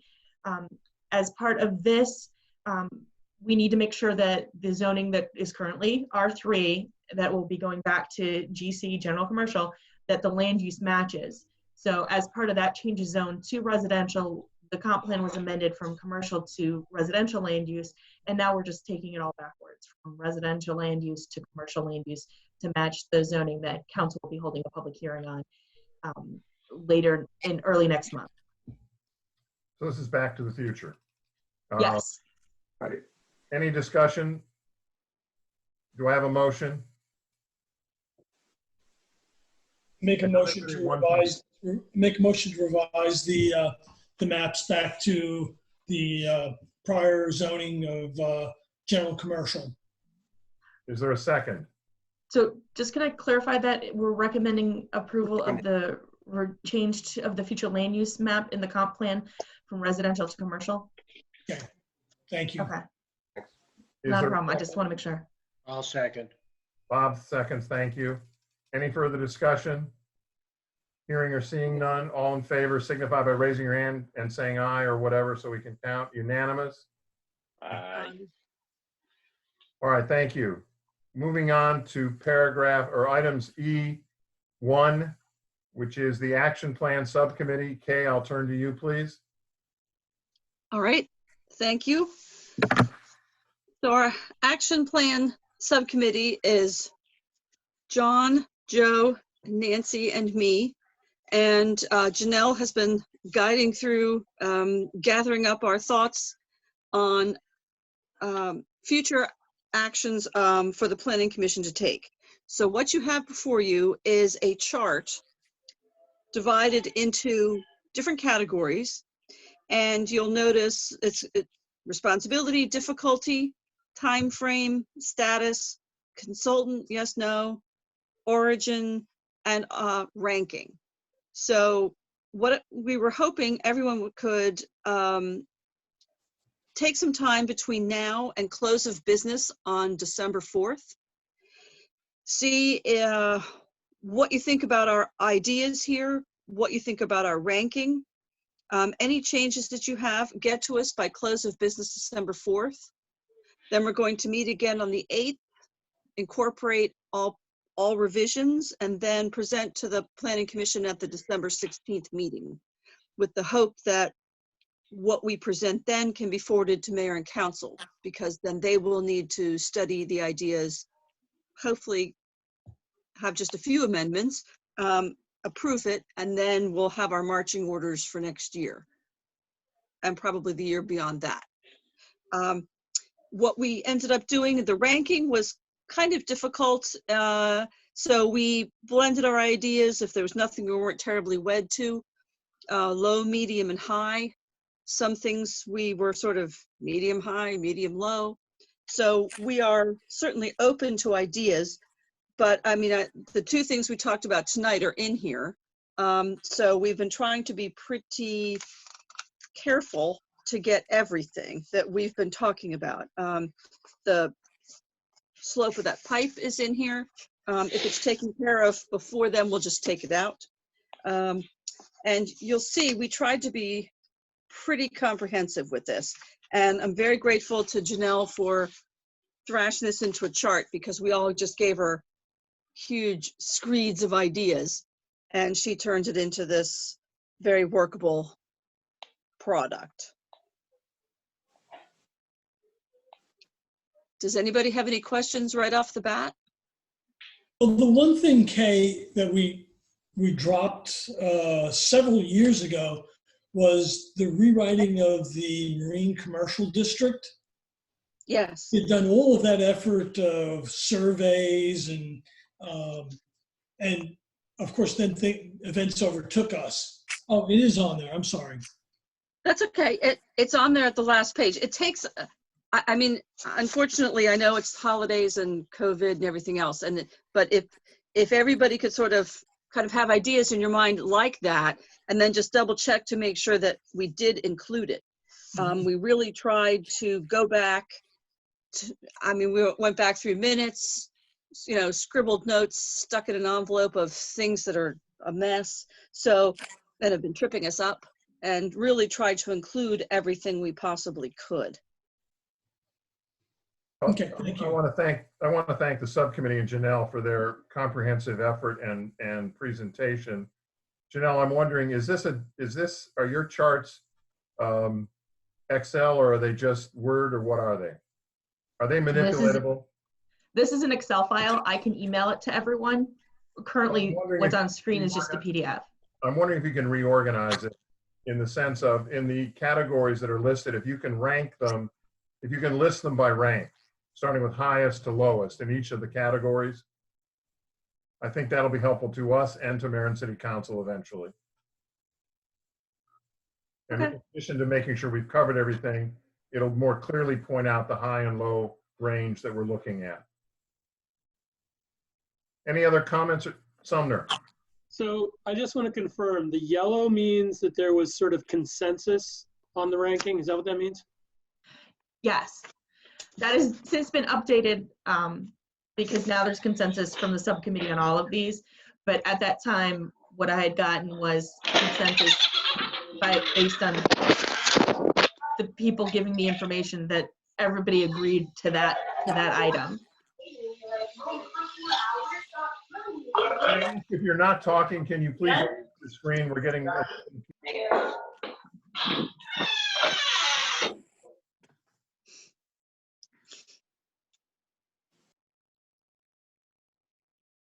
Summer, did you hear the answer in the midst of all that? Yeah, I did. It may be asking a lot. Is there more behind these line items? Are there bigger descriptions, or is this sort of it? This is what we discussed, and that's what was given to me. So this is how we just kind of put them together. I have a question. Well, Melanie, wait 1 second. Melanie, can I just interrupt? Kay, do you want to address what Sumner asked? Well, I guess I sort of assumed familiarity with these. Do you want them more explanation? Would that make you more comfortable? No, I think I got to work through the list. You know, I guess when I look at the column that says difficulty, you know, how is it difficult? What makes it difficult? You know, what are the barriers? Things like that. I mean, I realize that takes a level of analysis you probably hadn't had time to do yet, but. Well, some things are, say, one of the items is annex enclaves in the city.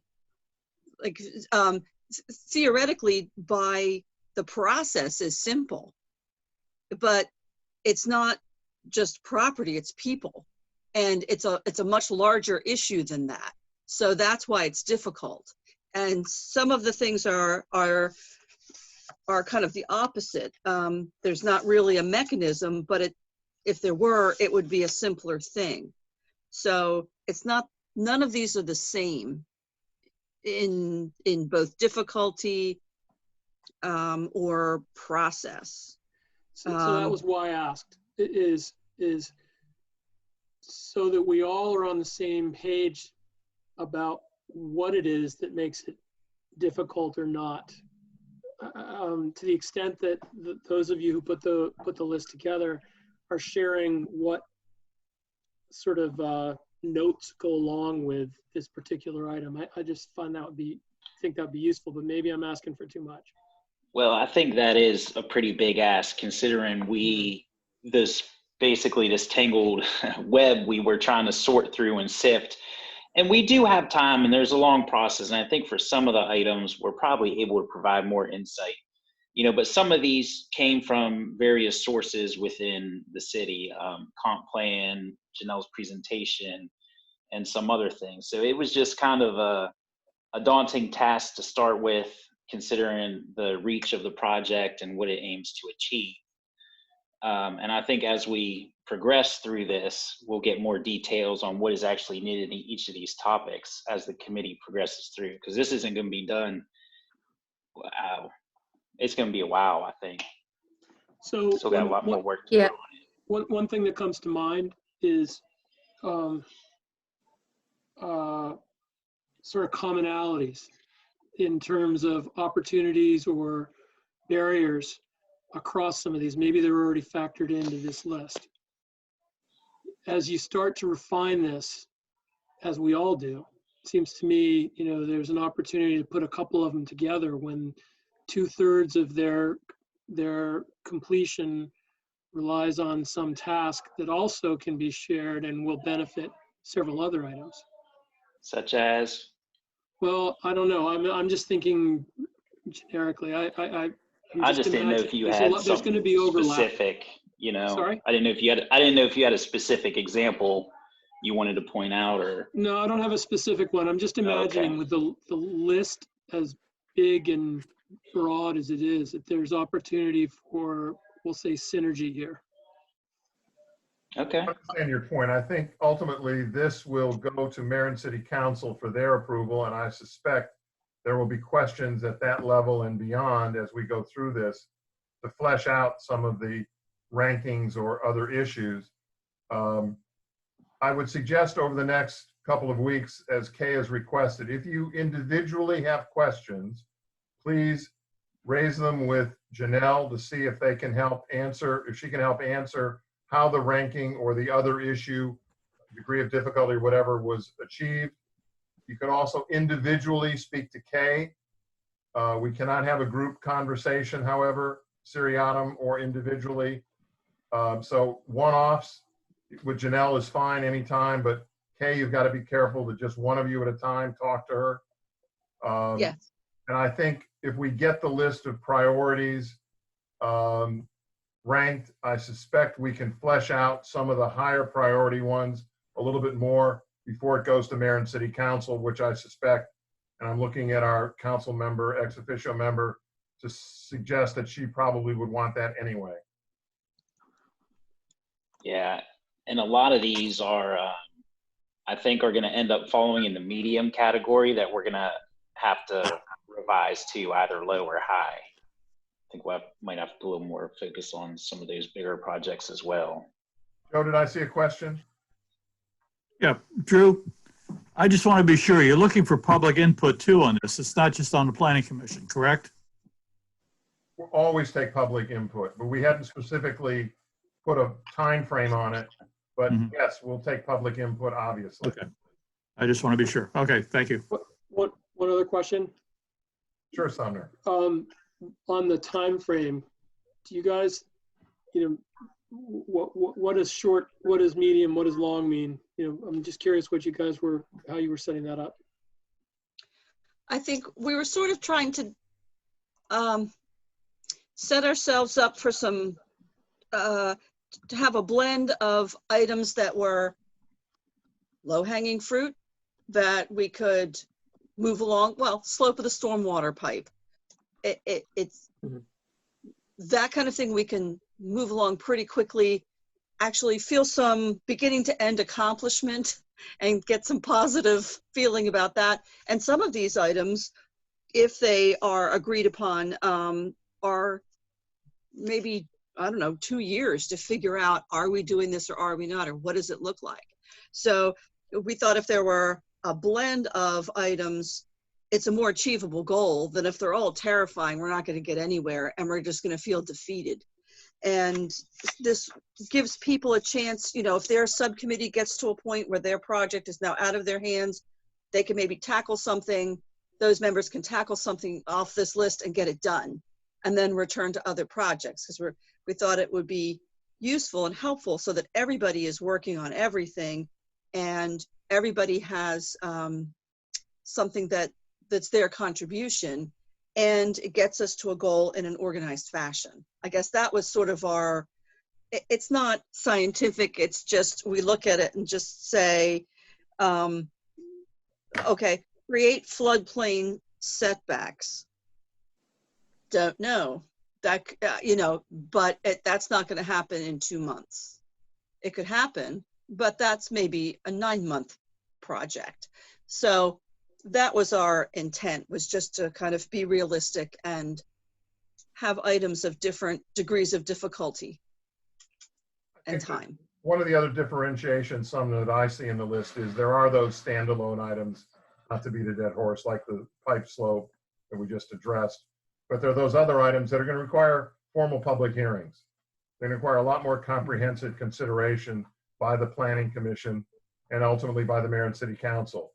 And that may be where some of your synergies come together when we see how they affect each other or what's left. But we're trying to abide by the organization that we've agreed to with the Mayor and City Council to give them a menu of how we're laying out our next year or so and what the priorities we think are, not just the easy low-hanging fruit, but the tougher issues.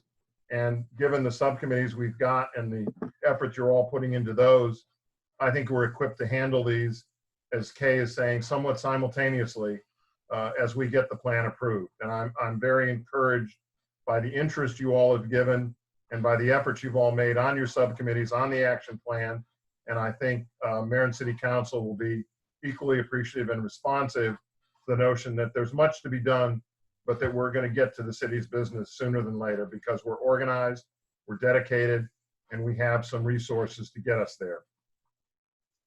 Frankly, I felt this is, I don't think Planning Commission has ever been stronger and more organized and more focused. And the other issue is the consultant column, because if there are budget items, we need to give the city sufficient time to figure out if that's acceptable in the budget. And also, as Sumner was saying, if there are places we can roll together and send different items to one consultant for comment, that would save money and time. And so this will also help us be responsible and successful with the budget. Nancy? Yeah, I think it's one thing that I think it's very important for everyone to look at is whether we have a full list here. And so, you know, in reviewing this, I think probably one of the most helpful things is to first go down the left-hand column and see if we're missing anything, because part of the value is making sure we've gotten everything down. Then, and then at the far right, the rank is really a view of how important something is. And everything in between, Sumner, I mean, you know, difficulty, I don't think there's a specific definition of each of these, but it is a sense of how difficult it would be. But part of the value that I saw in this, especially as someone new to the commission, is really having an overview of everything and also identifying who's responsible, because there are things that are relevant to the commission but are not within our control that we're highlighting here to the city. And one other thing I just wanted to point out is there's some items as you're going through this, we had a bit of a discussion about something like education and, you know, what the rank should be on that, when that's an item that really, as we pull off a given issue, education may be involved. It's not one single standalone educational activity that we'd be doing. It's something that supports working on a given set of integrated issues as you've been describing, Sumner. Thank you, Nancy. Melanie? I'd just like to clarify, should our comments go to Kay or to Janelle or both, or how do you want to handle that? Why don't you send them to both, but Janelle's going to be the list mistress and will help get us in and continue to be organized. I just want to add a comment, though, to make sure we're all on the same wavelength. No matter how they're ranked or what the degree of difficulty is, we're going to do this right. This is not a rush to get stuff to Mayor and City Council just for the sake of getting it off the list or passing it out of the Planning Commission. We're going to take time. You all have equal say. We all have, not you all. We all have equal say in how this is going to be decided and recommended. And we're going to take time. We should look for opportunities, as Kay has alluded to bring in experts as we may need them to help us refine or improve what we're doing. But we're not going to do this prematurely or hastily. We're going to rely upon Janelle, Anne Marie, and others to help us. Glenn's going to be intimately involved in some of the drafting of stuff that we're going to have to bring forward. So Charlie's going to be involved. We've got to think of this as a comprehensive effort for the city, spearheaded by you, but not limited to us and not in any way, shape, or form with a deadline to be done by such and such a time. I can't say enough how we want to do this right. And I'm thrilled that this is the Planning Commission, because I know both where your hearts and heads are, that we can accomplish that objective of doing it right, doing it well for the city, not just in the short term, but the long term. And I think that's one of the most exciting things we could ever undertake. So I thank you all, the Action Subcommittee, for putting it together. It'll be the foundation of what we do in building together. We will present it to the Mayor and City Council January or February, depending on what the mayor says and the city council members say. But I see a roadmap of a lot of constructive contributions coming forth. And I'm excited that this is the mission we will have in the near term for us to work on. Any other comments or questions about the action plan? I just have one. I know, Sumner, you were referencing one that had yellow on it. The action plan committee did meet on Monday, so there is an updated version on their webpage and on the agenda. So if everybody uses the updated one that mentions November 16th, that is the most up-to-date version of the plan. Thank you. All right, moving along, please, then to Annexation Zone Subcommittee. Sumner? You're muted, Sumner. I have nothing to report. Life has been in the way. I'm sorry for that. All right, we'll catch up with you. All right. Floodplain, Melanie? Yes, we met and went over the balance of the floodplain code, and Janelle put together a marked up version of that, which is on the website. I have a minor correction to it. Actually, I have two minor corrections. In the variances section on page 21, it's item 3A, number 5, should say loss of floodplain. I think it says lose of floodplain, so it's just a typo, really. And then the other one that I thought we should probably bring for perhaps some discussion is, again, in the variance or in under penalties on page 22, we've proposed to increase the penalties as from a minimum of $50 to a minimum of $500 and to a maximum of $5,000 from what's currently, I think, 1,000, is it? Or it's 500. So we're increasing the penalties substantially, which I think reflects perhaps more contemporary economies. So what would you, what's the next step? What would you like us to do? Well, I think we would like some feedback on the things that we've proposed changes on, which appear as either red line through or new, Janelle, isn't that how we did it? How you did it? Yes. And give us any feedback at this point in time. So we're sort of waiting for input. Are you looking for public input? Possibly, sure. Yes. Would you like to schedule a public hearing before our meeting on December 16th at 5 o'clock again? That would be fine, yes. I don't want to rush you. I just want to make sure that at the earliest opportunity, the public is invited to offer comments and help us not make a mistake by oversight or omission or otherwise. Glenn, do you see any problem with us doing that? You're muted. You're muted.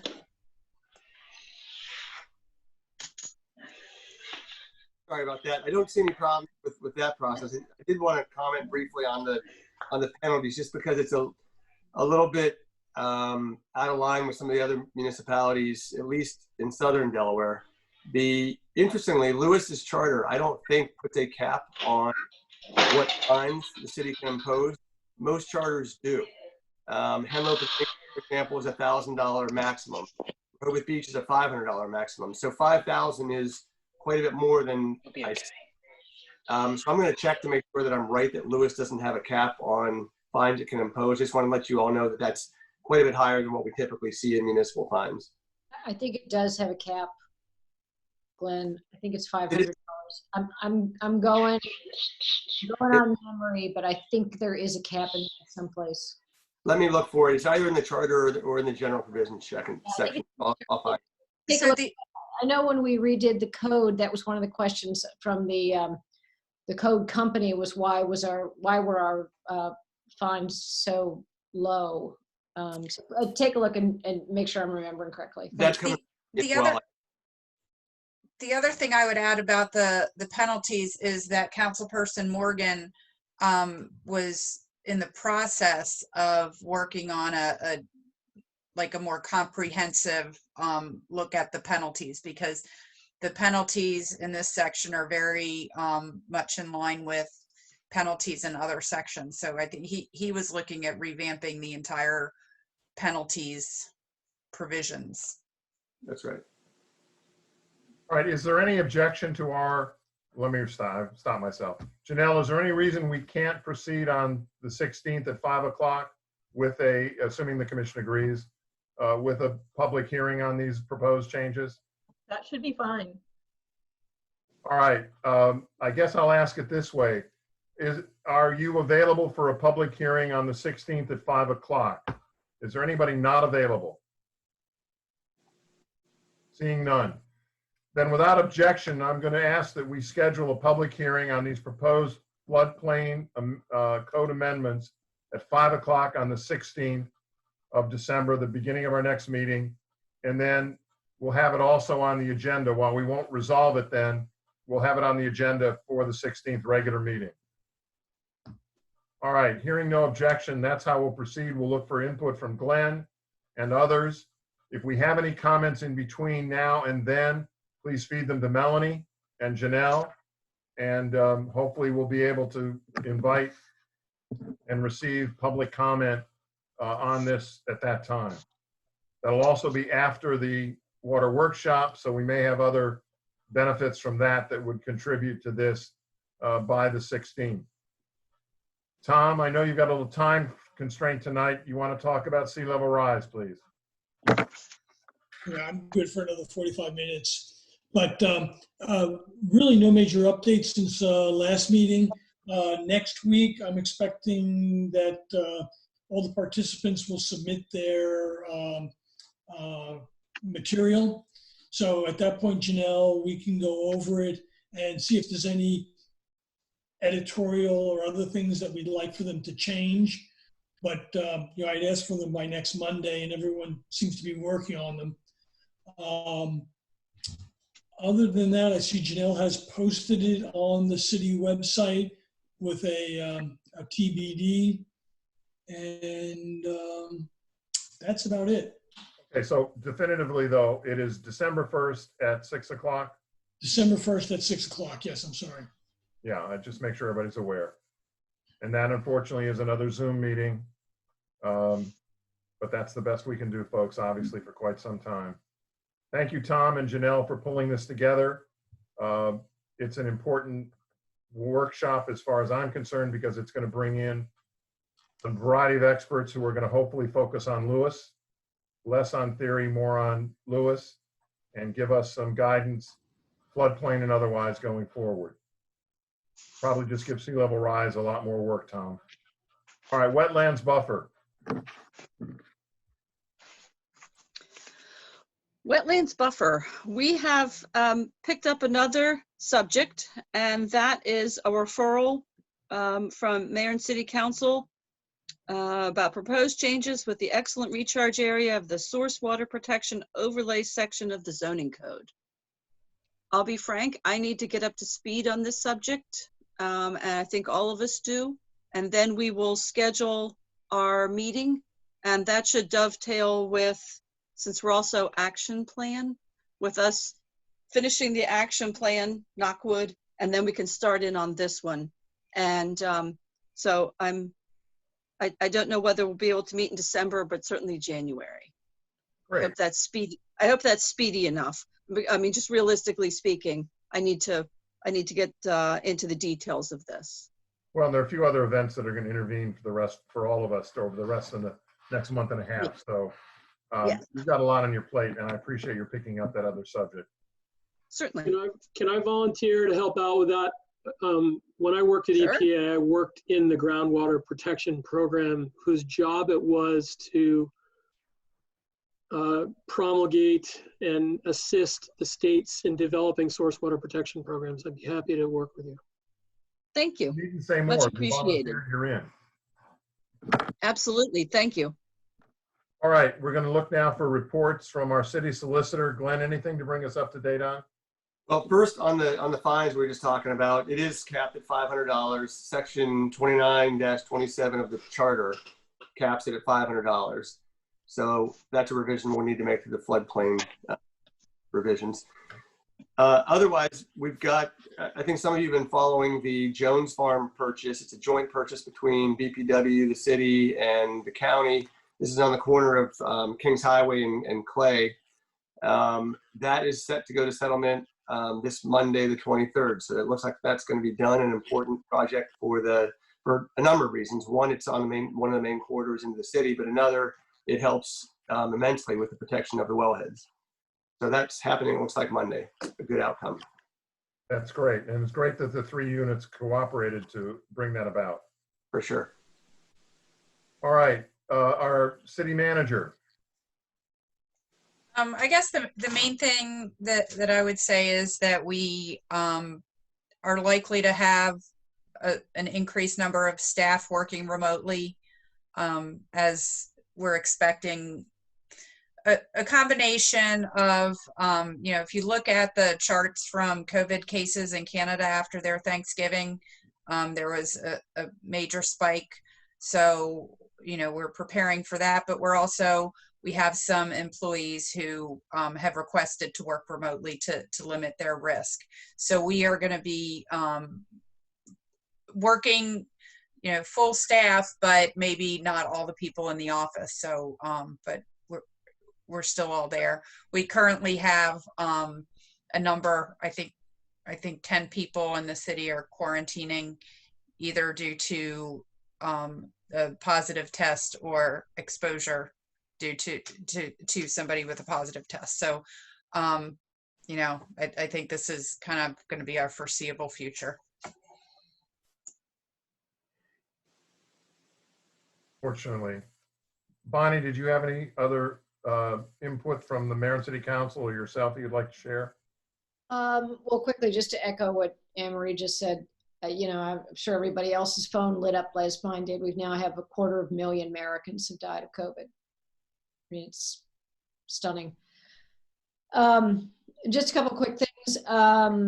The council approved an offer to sell the Tennessee Avenue lots, so that will be completed and will go a long way, I think, towards the purchase price on the Jones Farm, the city's portion of that. I did attend the West Cedar flood study. Yeah, I thought it was excellent, very informative.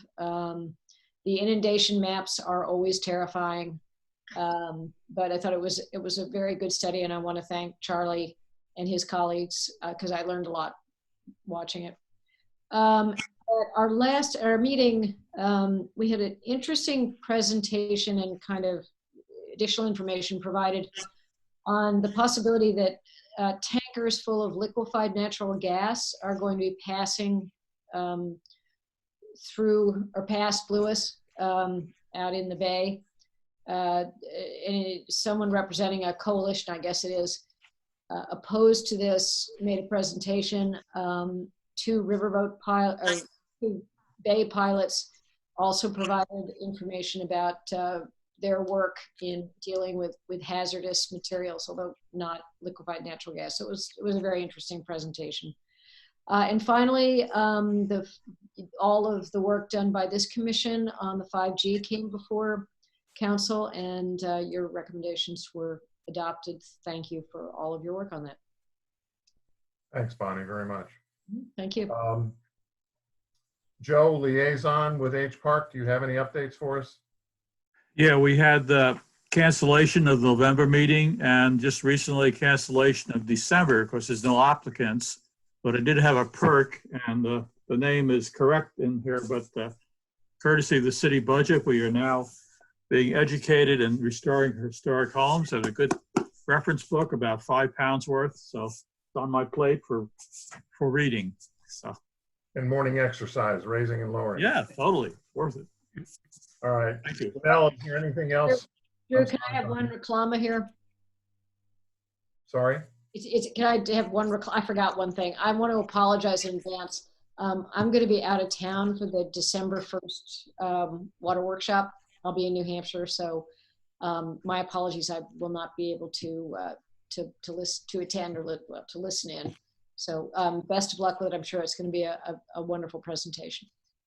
Well, enjoy New Hampshire. It's going to be very cold. Drew? Yes, Sumner.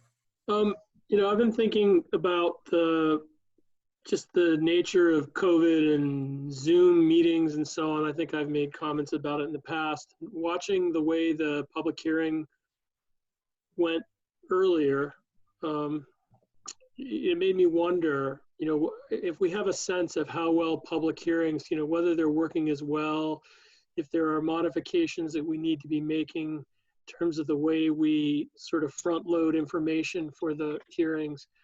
I just hope that we're getting the kind of feedback that we should be getting from the public using this Zoom forum. It's just an observation, a question. I don't have a solution. I'm concerned that we're not getting quite the same level of information that we get, you know, when we're all sitting in a room listening. Well, I think that's true, but I don't know how we could possibly, under the governor's orders or otherwise for health considerations, modify our approach at the moment. I can't agree with you more on that. I'm just wondering if there are things that we might be able to do to help people come up with things. I don't really know. I'll get in with you offline. All right. Well, but let's ask Janelle and Anne Marie if they have any other ideas. Yeah. For example, if we're having a public hearing, is it possible to do a blast email to citizens on the subject, let's say, of floodplains, to see if we can solicit comments from them? I mean, are there things like that? This is what you're looking for, something proactive, right? Yeah, I mean, it's just something that gets that excites more people. You know, I mean, you don't have to come jumping up and down, but just something that gets people engaged in a way that maybe they're not because of Zoom. So I guess my experience has been a little bit different. I mean, in looking at the attendees this evening, we did have quite a few of the neighbors that were on the Zoom watching. They chose not to speak, and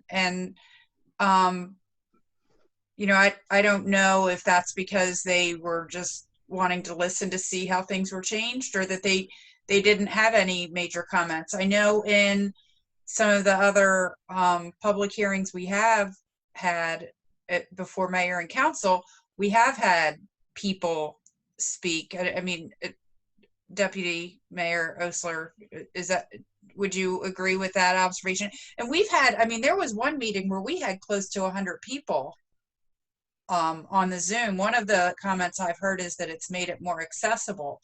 So I don't know if it's just that we're not talking about things that gets people that get people as fired up right now. I mean, I don't know. Councilperson Osler, your thoughts? Yeah, I mean, I understand what Sumner's saying, which is, you know, is this format off-putting so that people don't participate? I guess my experience has been along the lines of what Anne Marie just said, which is it actually makes it easier for people to participate. I just think people are very distracted right now by an awful lot of other concerns and issues. So I don't know, Sumner. I mean, all we can do is the best we can do. I can't think of another way to make people aware of what's going on. I mean, the high points are, of course, always in the Cape Gazette. The iCompass way of doing the agendas now is so much better than it used to be, because people can actually click on the meat of what is being taken up and look at it and think about it. So I don't know what to tell you. I personally don't think it's the format. I think the chat bit is clunky, but people can ask to be promoted and to, you know, to have the full screen and voice, you know, audio options. So it certainly is not the same dynamic as in-person get-togethers, but I just think for whatever reason people haven't been tuning in. And I think, look, this has been going on for months. I mean, I think people understand now that this is the way it's going to be until we get through this, which is probably going to be, you know, your guess is as good as mine. I'm thinking easily 6 months. So, you know, unfortunately, it's the best we can do. I guess the one thing that I would add also is that after the meetings, you know, we're recording each of these meetings, and then we make it available online. We make it available through our YouTube channel, which we then embed in the iCompass, where you go to the agenda, you can watch the video right there. And I know that when we go back into YouTube to look at the, you can see how many views you've had. We do actually have people watching a lot of the meetings after the fact. So in some cases where the record's left open, you know, sometimes we do get written comments after the meeting. Well, and maybe that gets to one thing. Given the distractions, given all the things that Councilperson Osler mentioned, maybe as a practice, we should routinely keep the public comment open past the actual hearing, just for that opportunity, in case somebody missed it for whatever reason. Maybe nothing will come of it. I don't know. Tonight's is open till November 30th. Right. Well, possibly a couple weeks after. Possibly Anne Marie could kind of report to us how many people have been on some of these meetings or watched the videos afterwards. Yeah, that's easy enough to do. I mean, we can provide You can just look for yourself. Yeah, I mean, right now. You just go to YouTube and look, or you know, yeah, it's all right here. It's actually pretty cool. I'm surprised I didn't see this earlier. I had asked about this when we first started Zooming. Well, I guess I didn't. I can't make a lot of these meetings that go at 2, you know, 9 a.m., 10, 2. So thanks for bringing that up. Just a comment. I guess maybe it's the iCompass thing. One of the most powerful functions that I noticed recently was that if you type some term into the search bar, it will actually go through and find every occurrence of that word or phrase in videos in the YouTube stuff, which is amazing. Just put that out there. How long does it take to post the videos? So tonight it'll be downloaded on my computer in about a half hour, and I'll get it uploaded tomorrow, and it'll take about 20 minutes. Okay. Well, notwithstanding all of the obvious limitations we've got, let's keep our eyes and ears open to see if anybody else has come up with a better idea or alternative way to get the word out. I know the Cape Gazette only gives headlines. Maybe there's a way we can amplify that. Particularly on some of the more important ones, we might even consider running an ad to solicit comments. I don't know, but let's just keep that open as we go through this. I hope, Bonnie, your 6-month estimate proves to be correct. I'm a little more pessimistic that it's going to take a lot longer. Given the dichotomy in this country, I'm fearful that compliance with the necessary health precautions is going to take a while. Well, and who knows how long, I mean, you know, there's the whole manufacturer distribution, deciding who's going to get the vaccines, having people take the vaccines. Exactly. Day and age, it's all really up in the air. But yeah, I just don't want it to be safe to open a public forum to an unknown number of people in a closed, recirculating air environment. Can't do it. I'm not advocating for that. That hasn't been my goal here. I just want to make sure we're getting the people and getting their feedback in a way that we can make the best possible product. We all agree we want the benefit of as much insight and input as we can, and we'll keep thinking of alternatives. All right, Janelle, I started to go to you. Do you have anything to add to what we've discussed? Not tonight, no. All right, thank you. Let's go on then to the minutes. We have first the minutes of October 1st, which was the joint meeting among several joints Are there any additions, corrections, or changes to those minutes? Kay, I look to you in particular. Anything needs to be changed? I had nothing. Okay. Do you want to make a motion to approve them then as submitted? I make, so moved. Second, anybody? I second. Nancy seconds. All in favor, say aye. Raise your hand. Aye. Unanimous. We move then to the minutes of October 21st for the regular meeting minutes. Are there additions, corrections, or changes to those? I have one. Yes, Bob.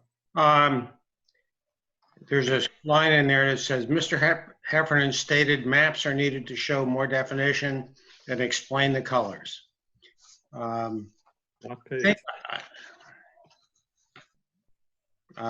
don't really know. You'll have to find it. It's in there.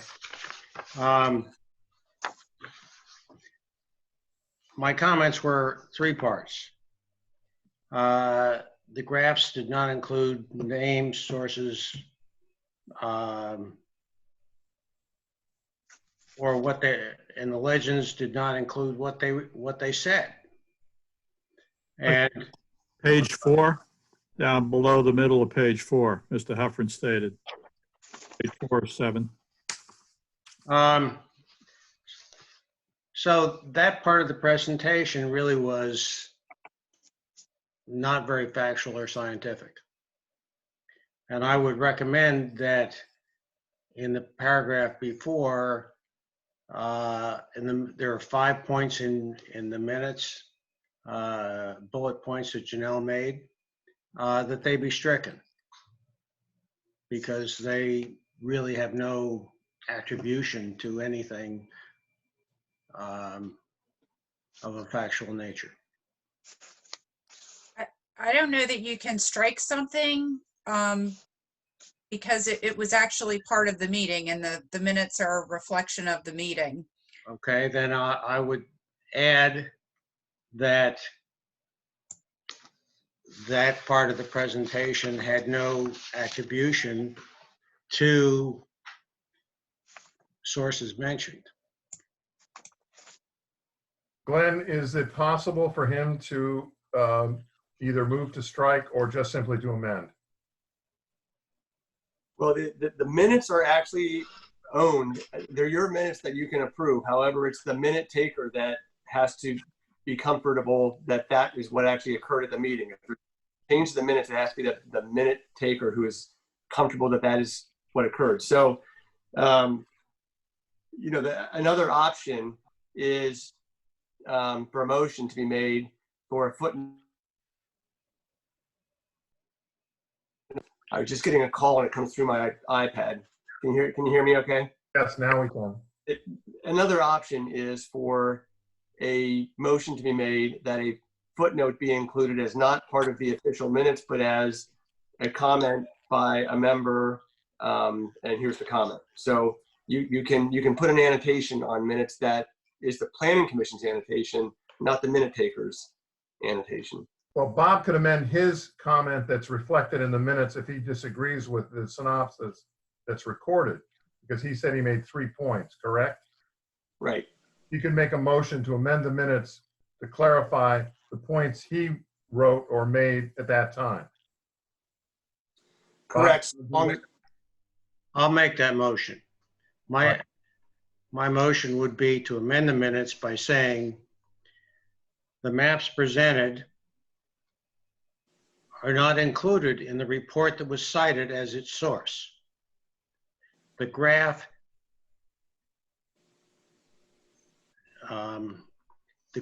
is, the annotations on that graph are not,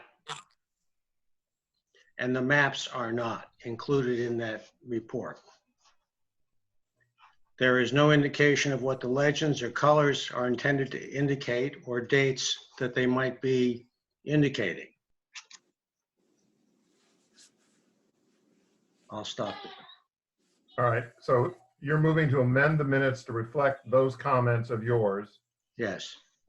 Is there a second? I'll second. Okay, seconds. Is there discussion? so first we're going to vote on the amendments.